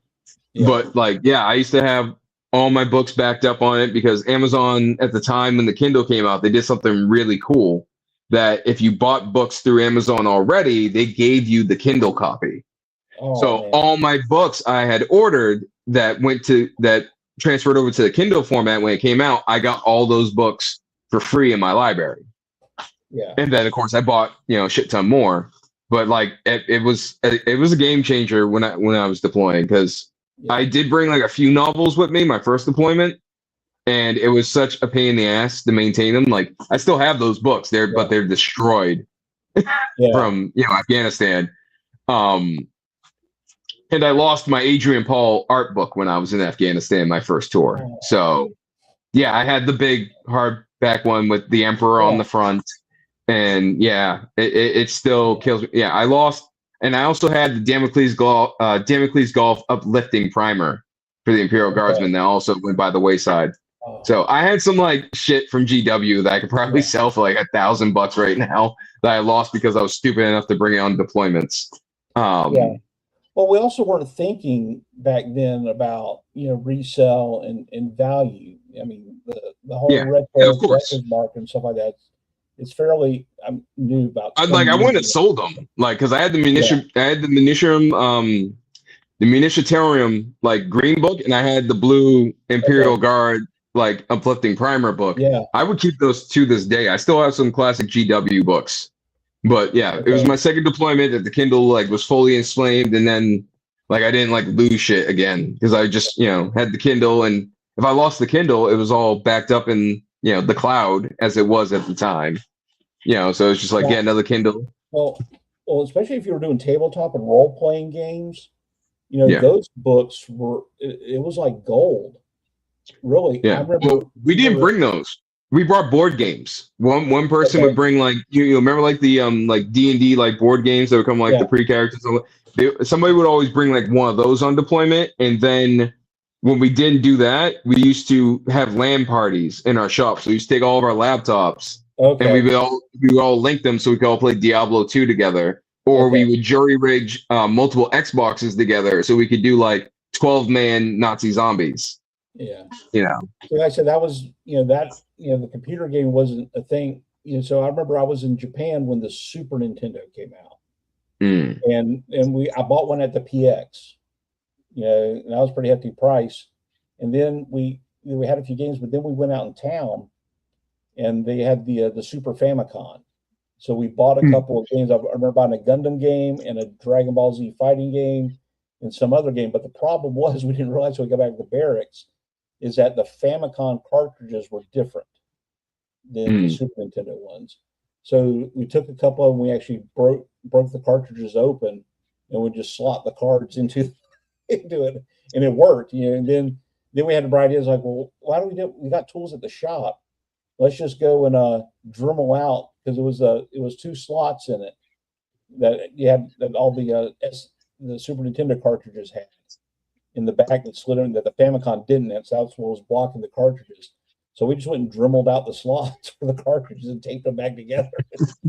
And that was the thing you had to learn to overcome and adapt and things like that. So we're always jury rigging something, because a lot of people, especially in the air wing, the infantry has this too, but especially in the air wing, is you have a surprising amount of downtime. You do. If you don't find a way to occupy it constructively, then you get up to mischief. Yeah, because I was night crew, so like my shift could be anywhere from 12 hours to 2 hours, depending on if day crew actually did their fucking job. I had very few 2-hour nights, but one of my few 2-hour nights earned me an NJP. So when we have downtime, we get stupid, and we try to do stupid stuff like go get 2 Marines that got their 10-day letters off the beach at like 3 a.m. because they're drunk on Xanax, and you just like, we're all Marines, we're gonna look out for each other, and then every command comes down on you like fire and brimstone the next morning for doing it. Or we're out there catching scorpions and desert mice and putting them in styrofoam coolers and making them fight each other. We caught jackrabbits. Jackrabbits will fuck you up though. Like we had one guy get scratched up to hell. He had to get rabies shots. So I'm guessing you spent some time in the lovely resort at 29 Palms. No, I've never been to 29 Stumps. Oh man. I've been to Nellis. I've been to Miramar Yeah. briefly. They tried to keep Prowler guys on the East Coast as much as possible. They really Yeah. like every time I've gone west of Texas, it's like every command fights us. Like even the Air Force, like they wouldn't let us stay on Nellis Air Force Base. We had to get the Pentagon to pay for us to stay at the New York on the Strip Yeah. The stumps because are a we were special too kind of dangerous. suck. Yeah. Yeah. The stumps are a special kind of suck. I did Yeah. one on active duty. It was like a month out there with half of that on mess duty, and then my last one is when I got out, I went to a reserve squadron, and that's where we did our 2 weeks of the summer. And so I was a Okay. corporal, so I got to choose. So I chose the second shift, for that because it was cooler at night. It's only 98 degrees instead of 110, 115, 120. And Yeah. plus I had Like some rank and I was active duty, so I could push people around. yeah. But Now I have been in one of the sucky American deserts. I did go to Yuma for a oh red flag. So I have done Yuma. yeah, okay, That did suck dick. It was no 29 Stumps because even the yeah, guys from 29 Stumps that came down to Yuma were acting like they're at Club Med. So yeah. So after you get out now, we're going you're going back to collecting. So I know I've seen some stuff on Tuesday nights. So if yeah, folks aren't they need to check out Figure Fight Club open mic night. yeah, So actually. you have a broad range of things that you collect. It's not just like military figures and stuff like that. It's like a Yes, very broad range. Yes, I collect an amazing range of stuff. Matter of fact, here's a preview for Tuesday. It's one of the many things I finally got in. Oh, this The Bigfoot. like the from Lewis Collector Bigfoot. Okay. Oh, he is so awesome. He's like it's like if Harry the Henderson's got squeezed down to like Gizmo size. I love this thing. I got the other ones too. But yeah, I collect basically all the major genres Okay. when it comes to like sci-fi, fantasy, and military. Yeah. I collect Savage Crucibles. I collect. Well, let me see. I did this with Jersey one time. Oh, If I was to count up all my lines, I collect about 21 different companies. okay. It does range. I do primarily like fantasy and military. Okay. So like the vast majority of my collection, well, at least the biggest demographic is Action Force. I have close to like 150 of Bobby's figures, if not more. Yeah, I've got a pretty. Yeah, that was one. Yeah, because I buy in fire teams, so like all my troopers have to be bought in fours. I do that too. I do that too. So it started out when his line first came out. I saw this. I said, I only want the Steel Brigade. That's the only one I'm going to get. And so I got the Steel Brigade, and then he put out the Night Ops Steel Brigade. And I said, okay, I'll troop build, but I only will troop build like variants, like the Steel Brigade. Yeah, and then I got those too. And then I bought a rollout and and a few others, and then and that's what I tried to do. And so then I'm like, then when they started putting out the trooper bodies, when they put out the Delta Trooper, I was like, okay, I got 2 males, 2 females, and kitted their gear out, and all. Yeah. And then now my favorite one is I got the recon guys. I got 4 of those. And then I ended up with 5 of the maritime guys. Bullshit! I ended up with 5 of the maritime guys too. Yeah. What that? Derek, are you spying on me? Is there another camera in my room? Well, the only reason I ended up with 5 is because I bought a mystery box and 1 was in it. So yeah, same thing happened to me. Same thing happened to me. So I had 2 of them. And I took the gray security gear from the gray security gear. Yep. And put that on them. And then when it just doesn't look great enough for me. That's why I haven't done that. Like my video on my channel I did last time. Like I talked about like the Maritime Corps not getting a dedicated colorway, and I'm still gonna be a little shit like that. Like give me a gray with blue. Like give me the same gray, but replace all the black with blue, Bobby, and I will be the happiest camper that still will always buy half your table when I show up to a show. Well, and then when I got the gear tin, I went and picked out all the gray and black gear and put on it. Except for the only thing I didn't do was that black and gray Steel Brigade one. I took the figure that came with that tin, and I had some extra. So I've been collecting like the Steel Brigades, the variants of them, and I've been buying like the helmets from Akari. So I had an extra Night Ops guy and a desert, and from the headpacks got the desert guy. So I made like a version 2.0 Night Ops, and then a Desert Ops, and then I made a updated heavy Steel Brigade guy using all that gear. Okay. So I would love to get just a gray and like the gray and blue color of the gear for those maritime guys. Because I love those maritime guys. Yeah, I love the maritime guys. Like my only issue is they haven't okay, so I was upset about the gear pack in my video mainly because that not only did they not get a colorway, but we got a whole set of 6 vests for the Recon Corps colorway. And to me, I was just like, come on, what? Like the guy I bought with every Recon Corps, I bought their gear pack to go with them.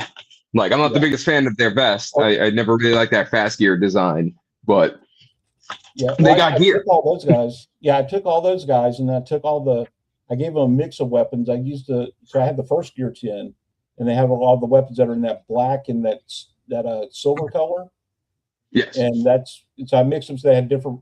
So I sometimes I like them all to have the same weapon. I like having, because I don't need a guy with a saw, so I had that guy. And then I always buy like 4 of his weapon packs, because I do plan on displaying all my loose Valiverse weapons, because I want to do like a whole armory shelf. Okay. Yeah, so I got a shotgun and security guards, and, so. But I love it. I'm going to DFW. Yeah. This is one of my favorites that I did. Like, I took this. Yeah. Dude, he looks so dope like this. It's such an amazing fit. Like, he's my point man for this squad. Yeah.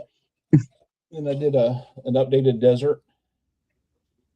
Okay. I haven't really taken apart my all my Steel Brigades yet. I kind of just like them vanilla as they are right now. I just haven't felt like I do have a Condor because I grabbed the reissue when he put it out, but I've left it in the box because I'm just like, he's never going to make Condor again. He said this. Well, I never got the Condor before. That was the one I missed out on in the reissue. But then I took that desert one, the prequel Condor. Yeah. And then I got his vest off of Akari, so I made a Condor. Nice. Then this is the Night Ops version 2. Okay, yeah, I actually like that fit. I might do that later because I still have a bunch of gear left over. So I was thinking about probably using some of that black and green gear on the Night Ops guys. Yeah, dude, these vests are dope. I know a lot of people complain about the lack of helmets, and I kind of agree with that sentiment just a little bit, because there should have been like a bunch of helmets. But I kind of understand, I don't know. We need a helmet pack, Bobby. Just give us just a bag of helmets. 6 of each color. Just give us a bag of helmets. I'm going to DFW. I haven't been to a show in like 14 years. And, shit. We figured out the time was right. So, and I know he's going to have the black there. And I know you said you're going to go to Shop the Curiosity. Yes, that's going to be the first show he's going to have the black at. He's going to have 4 out of the 6 figures he announced, because Malice is going to be at DFW. Yeah, so that's what I'm doing is I like how he says he's going to put them up for sale the same day. Yes. So because of space, I want to go there. Mainly, I'm wanting to get the Malice figure because I like the new Colonia figures. So I'm glad we're starting to get more of those. And the Lieutenant Huyn. Yeah, I'm getting 3 of her if I can. I'm definitely going to be pushing the limit at this weekend, because I'm going with Woody. So me and Woody are probably going to leave with half of them. Woody squad builds. He doesn't fire team build. He squad builds. Yeah, he platoon builds. I've been to Woody's basement. He lives like a half an hour away from me. He has at least 36 of each character, of each trooper. Like he has a full platoon on each shelf. Like it is no doubt. Like I wish I, had that income. I got, some applications out, so I might be in a nice manufacturing job soon. So I might be able to be like, hey, Woody, guess what I got? But I went but I definitely, like I said, I want to get those two because space is going to be an issue, and there's probably going to be a few other things I'll pick up there from other folks. And then when I come back, I'm just going to order the black figures that are available because, I like how he does that. Or if you, like I said, if it's convention exclusive and you're willing to wait, you can get one. I have not missed a single convention exclusive because I've always been able to order them. Like, and the thing is too, when you meet Bobby at a show, like a lot of people get like fucked up because they only see him on like 3POA and stuff. Yeah. Like I've met him numerous times because I'm fortunate enough to live near Valorverse HQ, so he does a lot of my local shows. He actually listens to veteran collectors. Yeah. Like I don't honestly don't know if anything specific in the line so far has been from my input, but Bobby has always been very receptive when I want to talk to him about like military gear or even like the black. Recently, everybody was, hassling him about like more boats. On the show, he gave me permission to reach out to him because me and him have had conversations in person. And I sent him like a list of like 10 boats associated with SEALs and Spec Op teams and shore patrol and raids. I'm like, Bobby, just check these out. I don't care if you tweak them to make them whatever the shit, but these are great baselines to do like bigger boats or slightly the same size boats, just different type of boat. Like, you gotta have fun with that shit. Like he's very responsive to us, and I really do enjoy that. That's like one of my frustrations I've always had with like Joe, because I've tried to like been like, hey, I'm a veteran. This thing is very can you like tweak this? And of course the fanboys will get mad at me, but like I don't care about them. It's the dismissiveness from the company of it, because it's like a problematic war brand. I'm like, that's so damn dumb. Yeah. It's so damn dumb. Like we could give one of my things is with vehicles nowadays in action figure collecting, they're all reruns of shit and retro. I'm like, do you know how much shit that like Northrop Grumman has proposed like for aircraft and shit like that have actually been built in prototypes, like Sikorsky? Like DARPA has been making shit ever since Real American Hero came out. Like there's so much stuff that could be added into Joe for like new designs that they're not utilizing, and I just feel like that's a disservice to the GI Joe fandom. Like I get everybody wants their 3 3/4 scaled up to 112. Respect that. Let's get them all. But at the same time, introduce me some new characters or some new gear sets, based off some real shit. So they've got this whole swath of characters they did post, 95, like new characters. Going back to the Joe versus Cobra, Spy Troops, Valor versus Venom, even into Pursuit of Cobra. So it wasn't all just retreads. It was like they introduced. Well, I'm talking about like the design elements.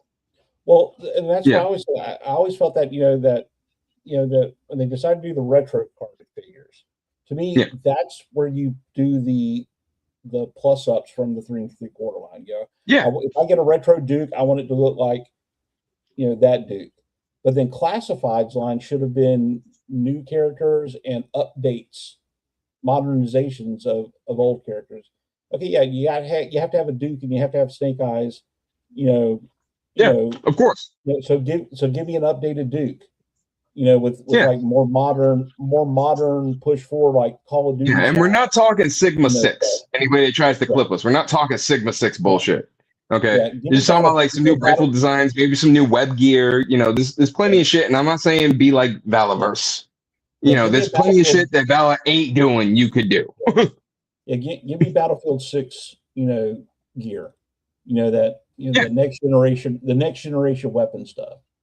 But like I said, and you can turn up to 11, make it cartoony and stuff, make it fit. Just give me that good base. Let me see the foundation. They don't care, and that's why. And that was the thing that really attracted me to the Valorverse stuff, to the point where I'm probably a shill. Was that you can tell that he cares deeply about putting out a great product.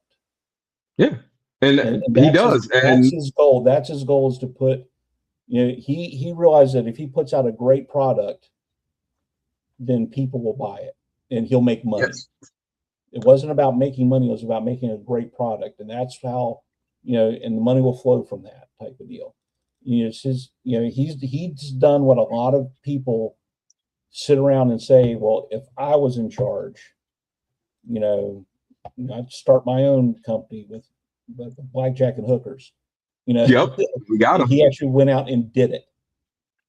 So, and that's the kind of stuff Yeah. that, And like Bobby, like I don't always agree with like his like takes or his decisions. Like, but I can yeah, go to him when I see him and be like, I think this is kind of whack. Like he recently told me that Aircrew was whack on air. So the next time I see him in person, I'm gonna be like, oh, Aircrew's whack. I want to show you some photos of some Aircrew yeah, doing some really cool shit you probably thought were like SEALs or yeah, Rangers. yeah, Like I know Hasbro fucked up Aircrew. But yeah, I'm just saying, Action Force can make aircrew people actually do want, because they do cool shit. They're not just guys in maintenance vests with yep, nothing. I don't even know what that 2-pack was. Honestly, I was looking at it and I was yeah, I was just confused. Like I get like the shirt color because we all been in op, or at least seen ops. I've been in carrier yeah, ops before. So I've had to wear my green vest and all kinds of shit. yeah, But I'm like looking at these guys, and people are like, yeah, they're calling them air crew. One, they're maintenance staff, if that. Like, I don't yeah. even know what these colors designate. These guys could just be like sweeping the deck. Well, that's the It's thing. just Like like, the yeah, it's old, just lazy the design. original guys would actually research that stuff. And I Yeah, remember back when they had the resurgence of the 12-inch line, they put out a carrier deck refueler, and he was wearing the purple, the purple shirt with the purple vest, and that was the refueler one. And then they did like landing signal officers, and it's like okay, the red guys are the ordnance guys, the green guys are the maintainers, and these are the fuel guys. This is the deck boss, and they just and then they joke about ketchup and mustard, on the yeah, live stream, and you build a crate to, I thought, okay, well, the crate was pretty cool because they had like tie downs on it and they had a strap. I was like, okay, so it's got like a tie down strap. And then say, oh, no, this is it. You can hook it and you can drag it around with a stinger. I'm like, that's not how you do that. And then you make the crate so that comes apart so it can attach to the porta potty that nobody could get, because because they built things yes, you had to buy multiples of, so, yeah. That like I saw was it GI Customs doing some awesome stuff with that, just oh, yeah, like dog shit set, but. I don't even know what they were thinking. It looks like somebody wanted to do a pillbox yeah, and just fell asleep after the first sketch. yeah. I mean, if they like to rehash old stuff. Dude, why don't I have a checkpoint alpha yet? Yeah. Why, Why why don't we don't we have have a terror dome? the observation tower? But this is why I Shit, dig give stuff me like the this. goddamn space shuttle, Hasbro. Yeah, but that's why I dig stuff like this. Yes. The stuff that makes us all real, feeling and stuff. Oh yeah, I have a bunch of stuff from Duarte. I actually just made a bunch of Etsy orders Yeah, the other day. They're coming in next week. But I ordered like five arcade cabinets, a pinball machine, and a coin machine from Galactic Beast on Etsy. And you know, oh, Checkpoint Bravo was canceled in '95, so. But that's it, and that's too. It's like, oh, I don't require everything, all my military figures, to be 100% accurate. no. But I do get upset when there's certain details that tells me they don't care. Like my Yeah. biggest beef at all is that when I was a kid, my favorite GI Joe was Gung Ho. My dad was a Marine. I grew up watching all that stuff. And I knew that's what I was going to be. And then you had this guy with this big, this, with the Yeah, I know. the faded camis that turned blue, and that was an old school problem with old BDUs back in the days. Yep. That expose them to sun, that they would fade blue. I actually had a pair. As long as they were still serviceable, somebody had given them to me that was leaving, and as long as they were still serviceable, you could still wear them. So I had like a set of cameras that had like that little bluish tint to it. And then you had that Vietnam Kevlar jacket on, and that big Eagle Globe and Anchor on his chest. And then, and I get it now, the Marine Corps, got smart, or, however you want to, and they make you now, if you want to use it on anything, you got to pay them a licensing fee, to Yeah. do it. And you would think that for Hasbro, that'd be like that's like change they find in Chris Cox's couch, to get a license fee, so they give this, this German War Eagle thing on Gung Ho's chest, and the same symbol on Leatherneck's hat. It's covered Yeah. like that. It's just like, come on, guys, you could do better than that. Yeah. And don't get me started on that. Don't get me but started on that you Marine hit the Corps nail. sniper for the 60th. Yeah, but you hit the nail on the head there. They don't care. And like a lot of people don't realize, like, we're not like collecting action force because, like, fuck Hasbro. Still fuck Hasbro. But it's more of like there's dedication there, there's passion there. There's not just looking through an old catalog and remembering what sold well in 1987, and then making it now. Like, there's originality there. There's he's building a world that I kind of like. He's kind of basing it off like all those like 90s like post-apocalypse films, like The Postman and shit. Like, it's kind of like, like a post USA, or like the original Handmaid's Tale. Like, it's just like shit's gone down, everybody's broken up, we're back to 1600 rules on this continent. Well, and that's kind of too. So because having a big, growing up reading a lot of books, a lot of stories, and watching a lot of movies and comics, is that when I look at my collections, especially the Valver stuff, is I bought in. I love the lore that he did. I think that is so key. I only have like 4 of the comics, but I love them. Yeah, but so I have built mine as if I was building, troops for the Florida Republic, because it's just, all the states are becoming republics, and Florida is, on the last, I might not be on the same, but it was part of New Colonia. Yes. So I even, I used AI to do it, but I even came up with a logo for my, group. So I built it out that way, except for, a few, the other figures aren't doing. So that's why I like my maritime troops is the guys that patrol the St. John's River up here in the coast, and then my recon guys are, and then my, the guys that are all, jungle fighters, stuff like that. And that's why I didn't get all the desert. I didn't get the desert stuff. I got the Desert Steel Brigade and all that stuff because I'm Florida. I don't care for desert. In the Arctic, I only got a couple things for that. But the Arctic is the only thing. Like, the only Arctic stuff I have is stuff that came from mystery boxes. Like, I know a lot of people love Arctic. My nephew loves Arctic. Like, I got him a bunch of Arctic stuff, but I don't like the scheme he came up with. Like, I have one of the Steel Brigades just so I can have one of the Steel Brigades of that colorway, but I'm just not a fan. It's too white and monotone. Like, I wish he did like more some like dirty, like couple like some ash gray spots. Break it up so you look like you could blend in with like a birch tree in a frosted wood. Like how should So I got like the Arctic Steel Brigade, and of course every weapons pack I'm going to buy the weapons pack. So hotel. Yeah, I get like 3 or 4 of each. Yeah, so I got all that stuff. But so when he came out with the maritime figures, I was all over those. Oh, of course. I thought it was great, and I know he's going to put out a diver at some point. Yeah, he's got to do that. He's been teasing that. He's been teasing that on Instagram, so I'm really excited for that too. Because like I'm on the Northeast coast, so we have a very rich like diving history and whaling and all this stuff up here. So I love the naval stuff. That's why when he announced the black, I was real excited. I know he says it's Valverse adjacent, but it fits in with the story.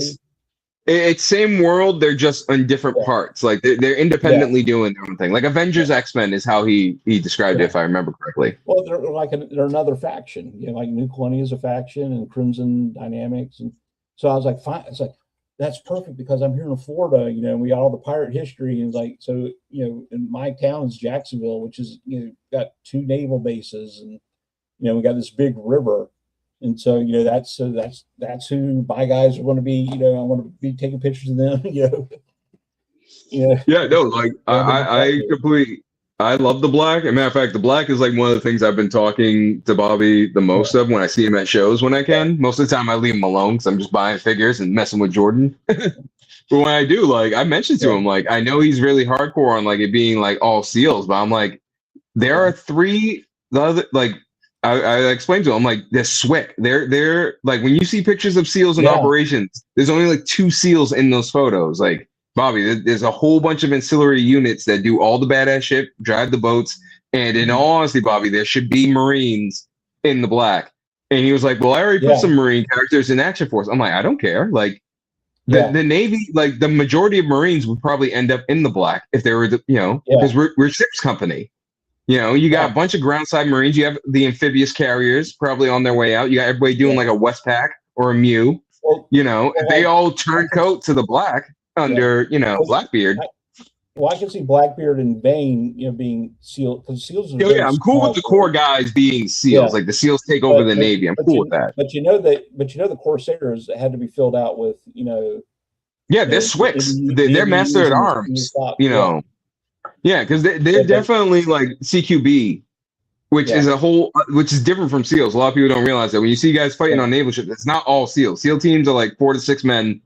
And they're doing very close. Like when you see the majority of those naval guys doing stuff, those are other combat affiliate units, like CBs and shit.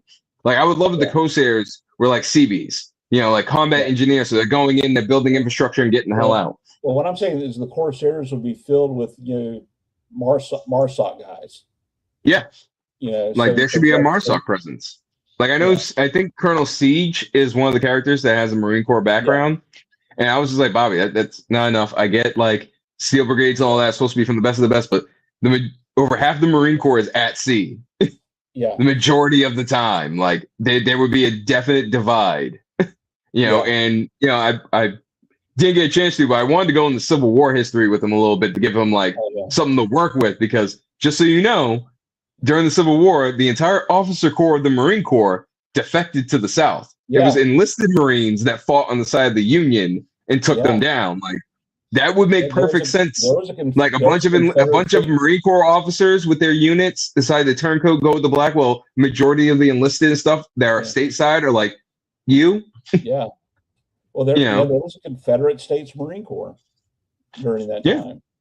A lot of people forget, like, the branches in the military split too. Like, and I was like, if we're going to do like a divided future America and stuff, Bobby, that's like really good, like foundation. Like, of course, like I'm probably going to talk to him about it this weekend, but like, there should be some like officers and stuff, some, other COs that are like Marine officers and stuff that went like rogue with Blackbeard. Like, it would be dope. Like maybe a colleague of Colonel Siege's, like, like do your own like Major Blood, but call him like, Captain Carnage or some like some shit. And he's like, Colonel Siege is like old, like, like he ran the platoon next to, him during some conflict or whatever, like you can come up with some dope parallels that connect them, kind of like how Beast knows of the Avengers because he was a scientist before he mutated and joined the X-Men, like he, have like somebody like those little bridges. I'm just saying, put Marines in the black.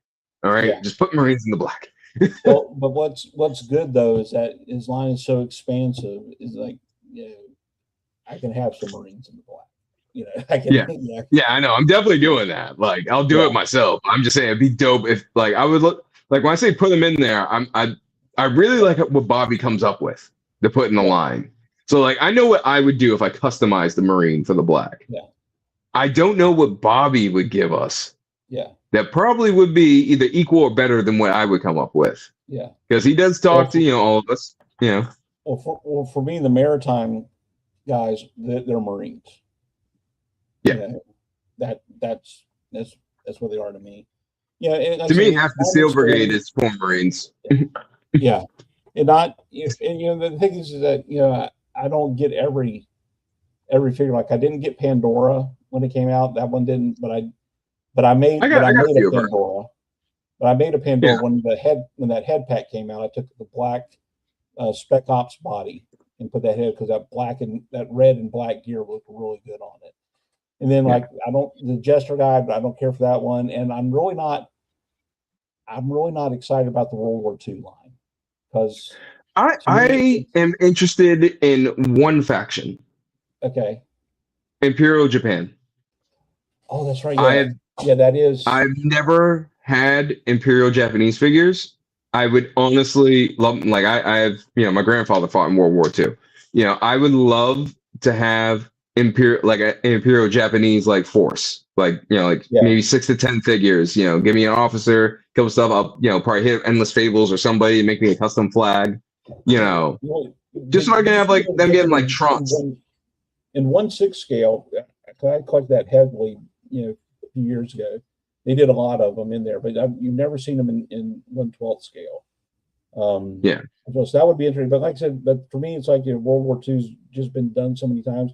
I think he's going to do some very interesting stuff with it. And I may get a couple, depending on what they like. If he does like a Pacific Marine or something like that. I hope he does like something like the Tiger Sharks or something, like like the mercenary units that were active during World War II. Like that would be cool. Like I said, I'm only excited for really like the Imperial Japanese ones. Like I probably get like a few of the American ones because I kind of want to do like a scene where they're all getting their asses whooped. Like a failed bonsai charge. Yeah. I kind of want to like set like a dial in that and just like have like a Marine with like a machine gun, just like or a bar because he made a few bars. That's why. Because he made those bars, and I was just like, I want to like put those on, just like have them like laying out the Imperial Japanese guys. But I like that the line is growing to the point where I don't feel the need to collect every piece in it. Yeah, and that probably doesn't make sense to a lot of people, but to the point where I think, you know what, I don't need that, because now I'm focused on this over here, So I'm getting more that way because I'm getting more to a point where I'm consolidating onto like several companies more than the others. I'm starting to like back off and doing pre-orders like for a lot of my third-party stuff. Because right now my 3 big ones are Action Force, Savage Crucible, and I like AWOC. I like the shit out of Ammo Warriors of the Kingdom. That whole display right. I hate this mirror crap. Right there, that one is all AWOC. I wanted to get some of those just for one reason, is that one of my favorite Marvel villains is the High Evolutionary. Okay. And he had, because one of the things, he created the Beast Men, and so he had the Knights of Wundagore, which were, like their Gorilla also make a great Grom. Yeah. As well. When I saw those, like, because I said Hasbro will never make Beastmen, and they'll never make the Knights of Wundagore, But when I first saw the AWOCs, I was like, this would make great, because I got the High Evolutionary figure that they did, which is one of the better ones in my opinion that they did. And I said, if I just get a couple of these, and so specifically because it's like he had a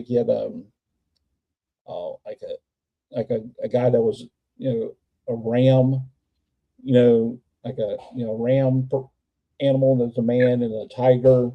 If you so like there's kind of out there things. I'd like to get one, but I mainly focus on Valorverse, and of course classifieds. I still collect those. A little bit of Mythic Legions. I collect some McFarlane's, but it's very focused. Me too. I only have his Aquamans. I'm trying to get a few Supermans, but many of the Justice League International characters. So because Booster Gold is one of my favorite DC heroes. I heard that figure was all right. It is. I got both versions of it. The comic pack with the Blue Beetle. Okay. And then the next one they did. And that Blue Beetle, I like that Blue Beetle. And then I've got I wish they would do Fire as just a regular person, but I got that translucent green one, and then they released Ice, and then he did that modern Rocket Red, and I kind of wish he would have done the old block, bulky suit one, but I got that one and a few others, and they just put out Bloodwind, okay. So that, and then and I got the Batman that's there, and the Guy Gardner, But Okay. I couldn't find the Warrior version of Guy Gardner though. I was kind of upset at that. You gotta wait for James Gunn to put him on screen. Yeah. So, well, they did it nice with that nice '80s Guy Gardner with the bulky sleeveless jacket. Then they did the repaint of the Warrior version of Yeah, my favorite version of the Justice League is Justice League Unlimited. Oh yeah, Just that was my peak. That was what I grew up with. yeah, So that's why I have like the Aquaman he did. I would that's yeah, one thing I'm hoping like Mattel does with the line is they do like what was actually like produced by Warner Brothers. yeah, Because like you get a lot of stuff that's close to that from McFarlane, but it's his twist yeah, on it from when he did it. And it's just like, okay, it's kind of cool, but I want the shirtless hook hand, green pants, yeah. gold belt, Aquaman with the long flowing hair, looking like a complete mad lad. Well, so my kids were kind of young when that cartoon was on, and I used to watch it all the time, and I loved it. So I would get those figures.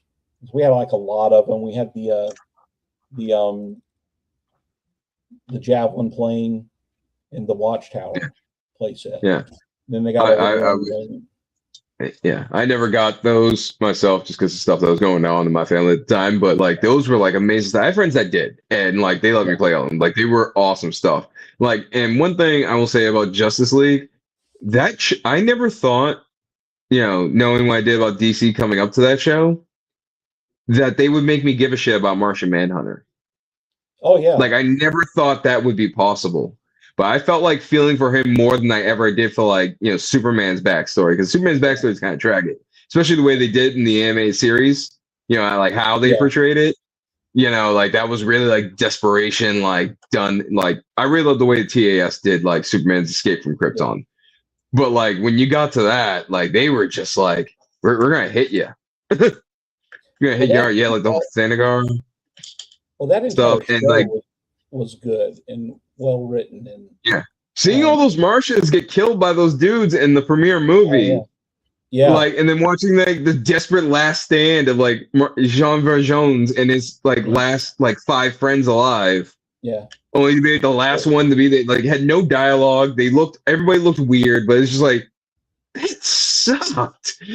Well, what about the the episode when they went to Unlimited and they did that whole thing with Batman Beyond confronting Amanda Waller when he found out that that she did the whole like in vitro like without consent shit on his mom. Yeah, like then she told the story about Batman taking the Royal Flush Gang and Ace, and him just staying with her.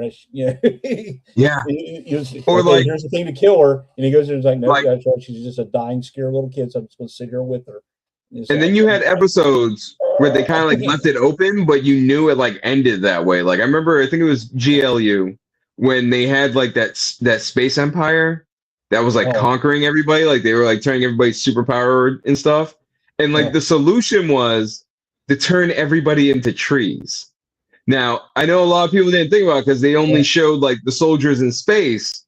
But that would mean all those worlds you saw in the montage getting converted. That means all those people just got turned into trees 5 minutes after being taken over. And you're just like, wait a minute.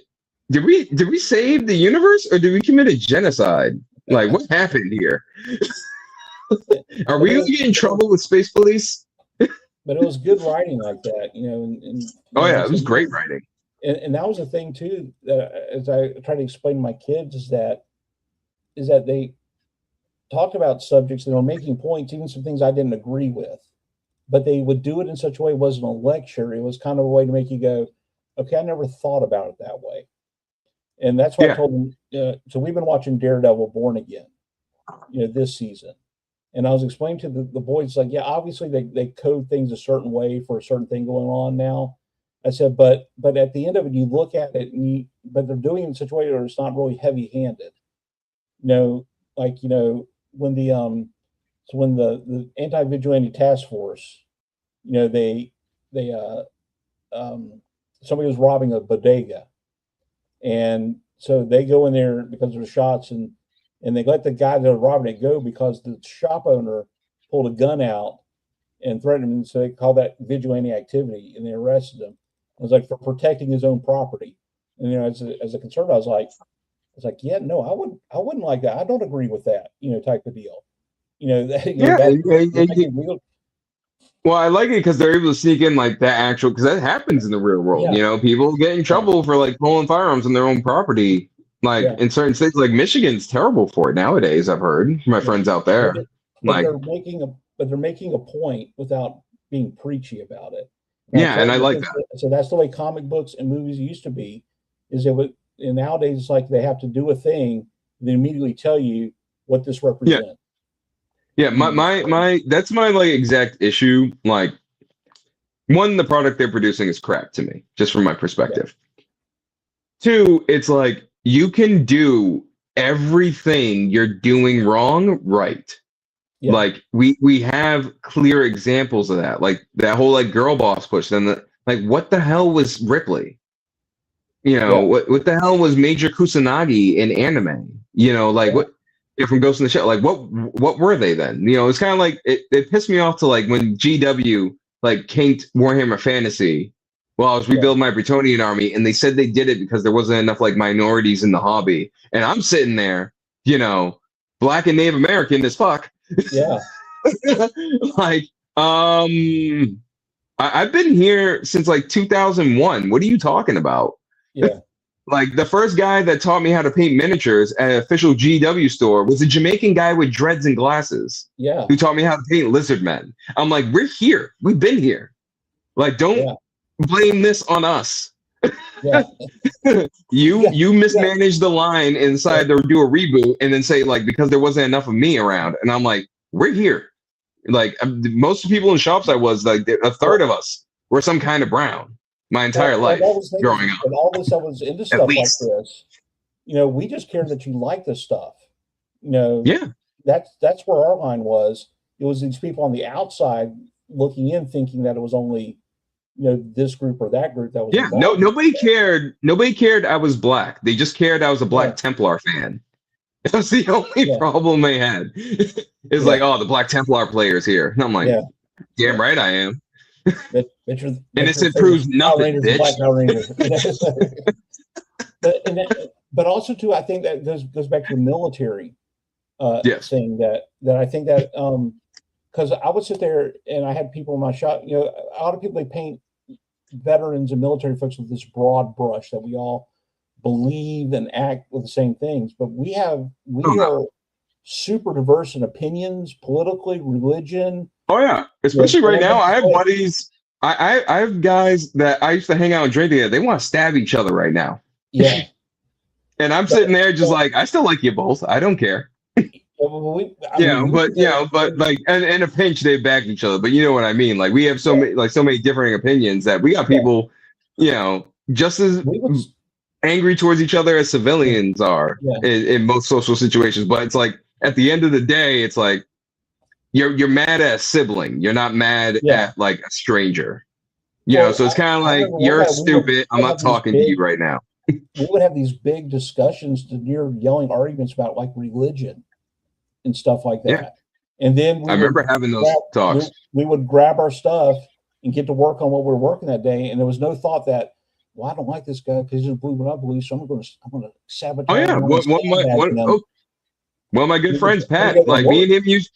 me and him used to get into this reoccurring debate for like 2 months, like to the Yeah, point like the airframers and the power planners that could hear us in the neighboring shops got mad and told us to stop yeah, because he was on the argument that like if we ever like went to space or discovered aliens, religion would disappear.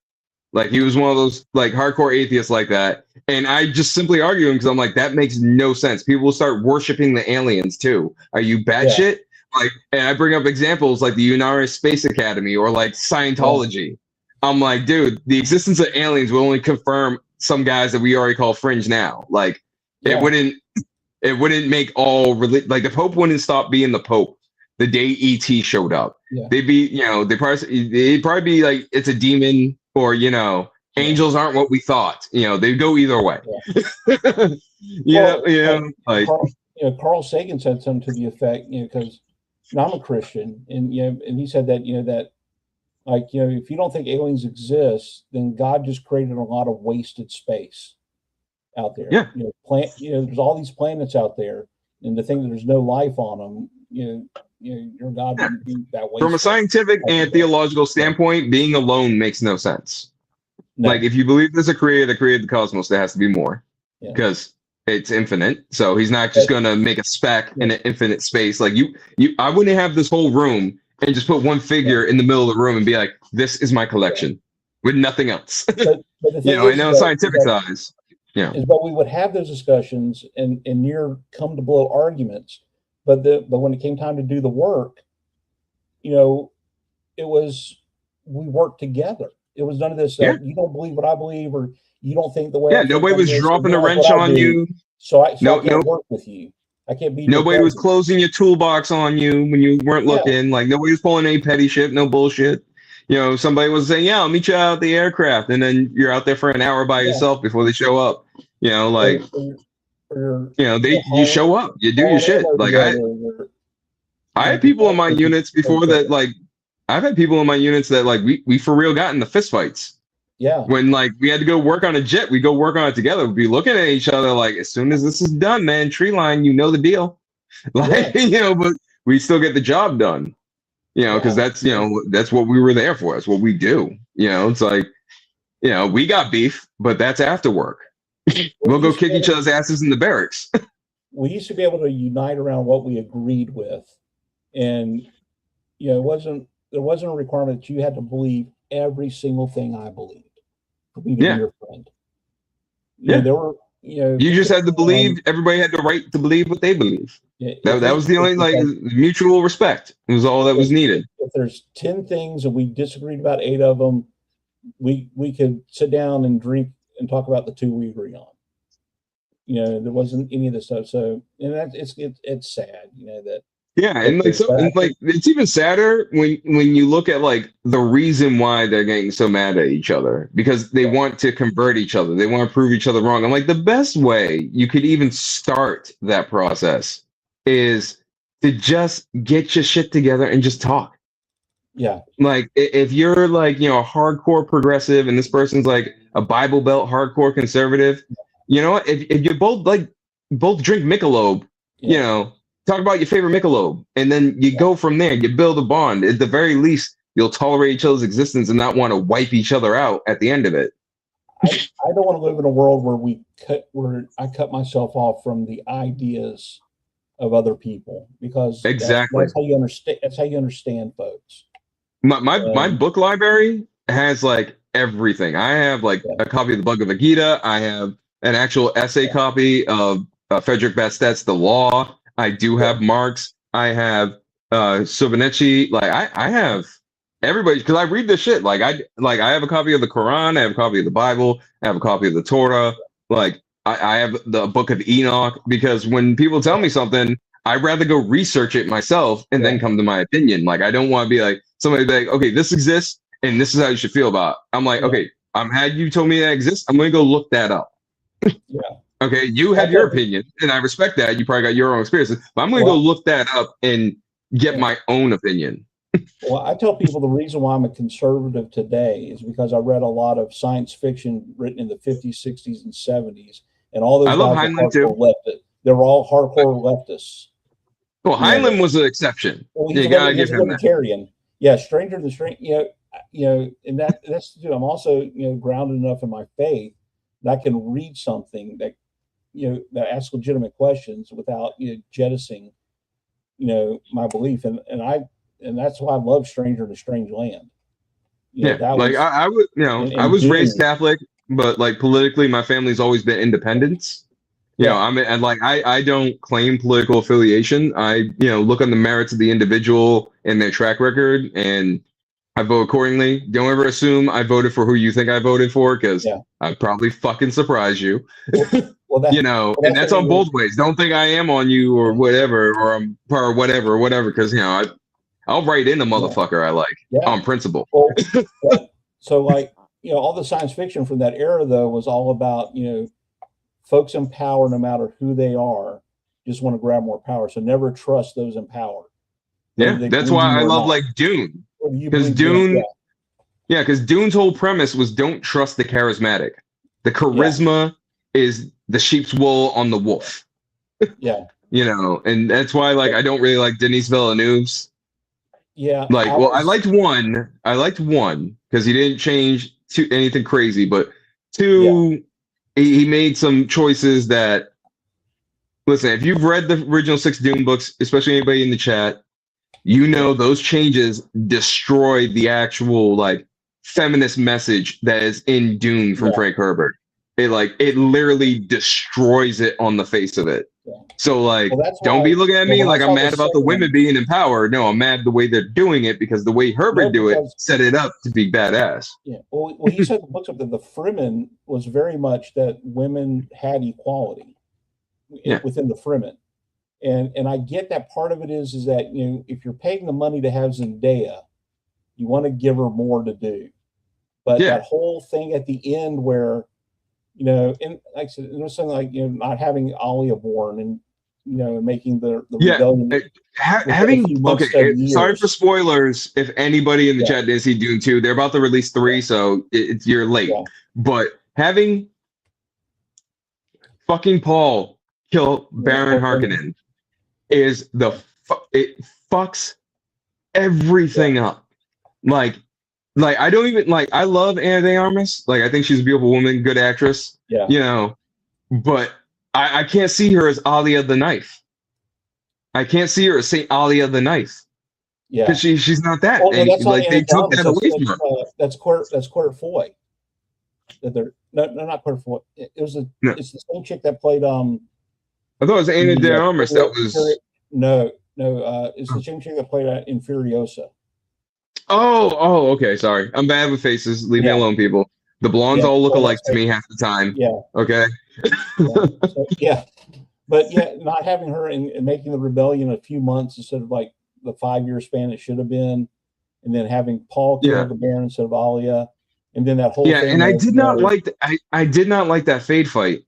It made Paul look weak as shit. no, it wasn't good, and then the Like whole I prefer the miniseries, the Sci-Fi yeah, Channel one from the early 2000s. That one, even though they fucked up a lot of stuff and it's dated with the screens and stuff in the back, but they did so much from the books as possible yeah, that I just love it. I love the Mobius feel they tried to do. yeah. You Well, know, Dune, I think they keep trying to turn into movies, and it's way too complicated. That thing would work either as like a Game of Thrones style HBO series, yeah, or better yet, it would 100%. work as an animated series.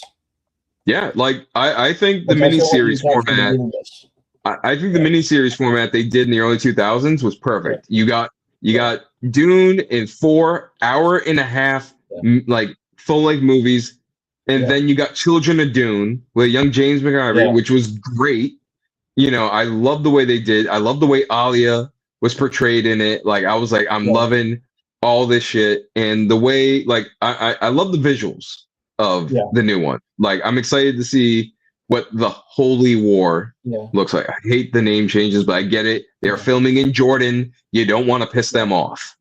yeah. So 100 I Well, respect that change at least. You know, 100%. I didn't like them cutting the guild out of it. Yeah, the guild not being there is stupid. And Christopher Walken, I love Christopher Walken, but he was not good as the Emperor. No, I think the guy in the miniseries was a good emperor. Like Yeah, the pretentious French attitude, like that yeah. indignity, like he felt from like everything. I was like, oh, like Well, okay, I that's a like Carino. Jose Ferrer in the David Lynch movie. That has a lot of problems, but his Yeah, version of the Emperor was good. Where he sits there and he tells the Baron, "Why have you summoned me to Arrakis?" He's like, "I did summon you, my Emperor." He's like, "No, but your incompetence demanded that I come." Because yes. he was supposed to be Yeah, no, the Emperor cold was supposed to lines. be, but he was deadly. He was sly, but he was a bit foppish too. So he was very so with that. So no, yeah, I get it.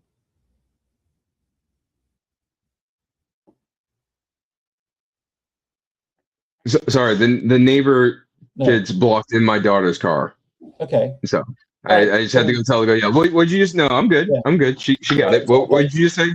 yeah. So like I said, the Emperor was supposed to be a bit foppish, but with like a menace underneath him. He Yes. was he was a petulant tyrant, is what it was. I did like how they showed a bit more of the Sardaukar, which that was nice. I didn't like Momoa as Duncan Idaho, because Duncan Idaho he was supposed to be more athletic and lithe and stuff like that. Yeah. And then also in the end of the second movie, having Chani take off in a huff in the desert was that's what I'm talking about. Make it like Chani is supposed to be like she's supposed to be a microcosm of the entire Fremen. Like, she is fanatical. She is deadly. She is lethal. She is obsessed about Paul because she now believes in him as Muad'Dib. Yeah. Like, having her be like this, but she's selfish. Like jaded. To be Paul, that was her thing. Is that like she was on the Fremen, that I believe he is the Mahdi, but then again, I don't want him to be it because I want Paul. And then the whole thing was ruined because when he says, "Okay, I'm going to marry Erlian, and she's going to be just my bride in name only," because that's what his father did with Lady Jessica, and they're cutting that whole line out that history will call it, they'll call us concubines, but history will call us wives, because that's who, I love that in the miniseries when they did that like narration at the end, because I was just like, this like I truly do love Dune. I think it. A lot of people like it's too long-winded. I'm like, it's perfect, like from beginning to end, like.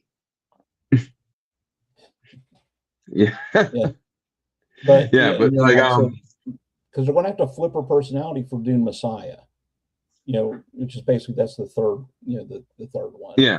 But I am happy that it is confirmed to be Dune Messiah, because honestly, with Herbert's son involved so much, I was afraid they were going to do Paul of Dune. Oh yeah. Which wasn't it was the better of the Kevin J. Anderson collabs. Yeah. I will definitely say.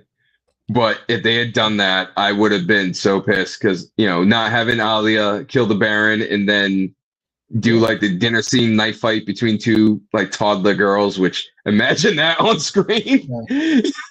Well, yeah, they just went crazy. That book was wild, people. It felt like they just had to churn that stuff out. And I like the prequel ones they did with the Jihad, the first Jihad, with the machines. They got that kind of wrong too.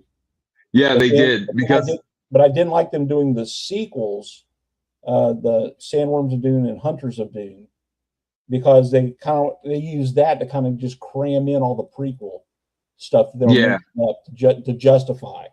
Like, I didn't mind the house books. Yeah, the house. That's why I'm referring to the house. Like, I know like a lot of like hardcore. I know people in chat. We're going deep cut if you're not in the Dune, but I know a lot of people in Dune are mad about that Ix got House Vernius. I actually did not mind House Vernius at all, because the way they were portrayed, they weren't replacing Ix as we knew it. They were just the nobles who had authority over Nyx by imperial decree. Like, the Ixians are still the same way Frank Herbert, originally had them intended. They still had their council. That's why, like, when House Vernius got kicked out in the book, like, Ix is still doing their thing. Like, they don't need House Vernius was just chilling at the top of the pyramid. And Ix and Reichis were never like their own independent thing like the Biddy Tylax. Were. Yeah, but I kind of liked, how like House Vernius is portrayed more like a front that the Ixians put up to, like, so nobody looks at them too hardly like people try with the Bene Telex. Like, I kind of liked how House Vernius became like a smoke screen really for Ix, because even when like they did Paula Dune, and there's a House Vernius, there, it doesn't matter what he says.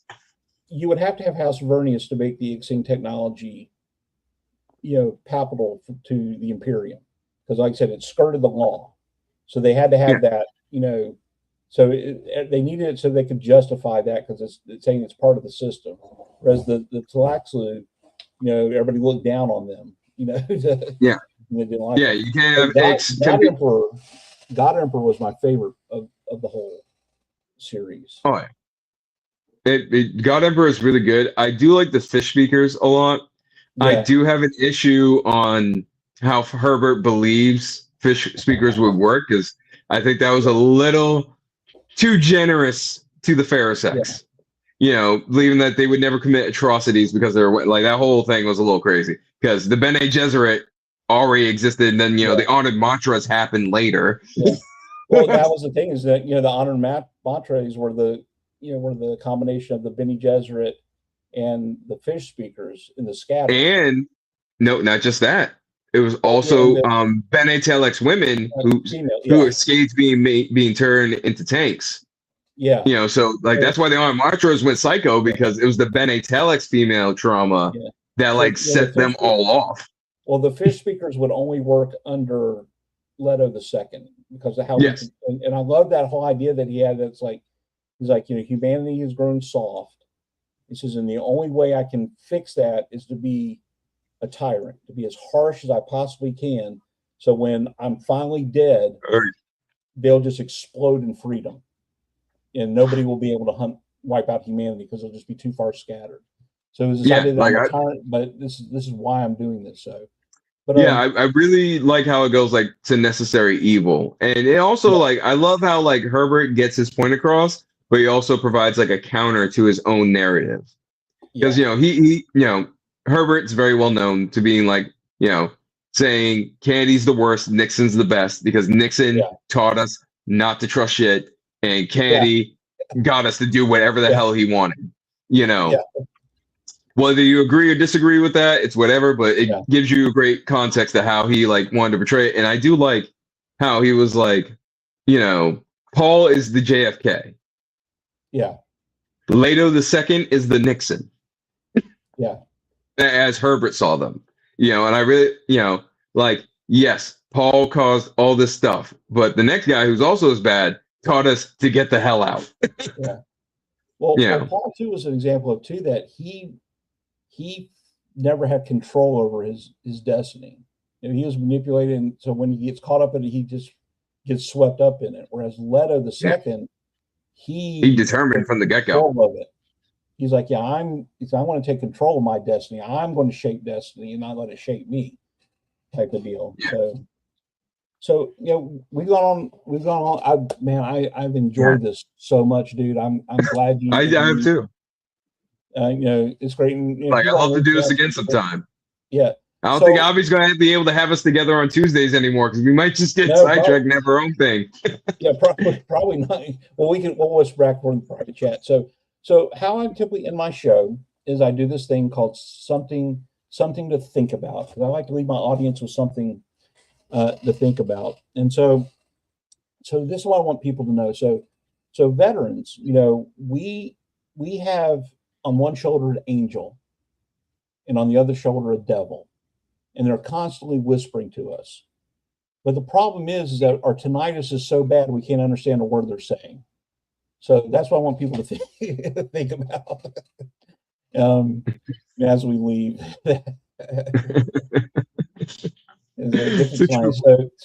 So something else I do is, I don't do outros. I'm still fairly new to this YouTube thing, and I don't know how to edit and do so. So the only way I know how to end the stream is I just press a button and I end the stream. No fanfare, no outro. Okay. So are you ready, Duke Hendoe, to end the stream? Viscount Hendoe says, "End the stream, my good sir. Thou hast done great work in thy kingdom." And I'll catch you at the next Landsrod meeting. So I'm going to press the button.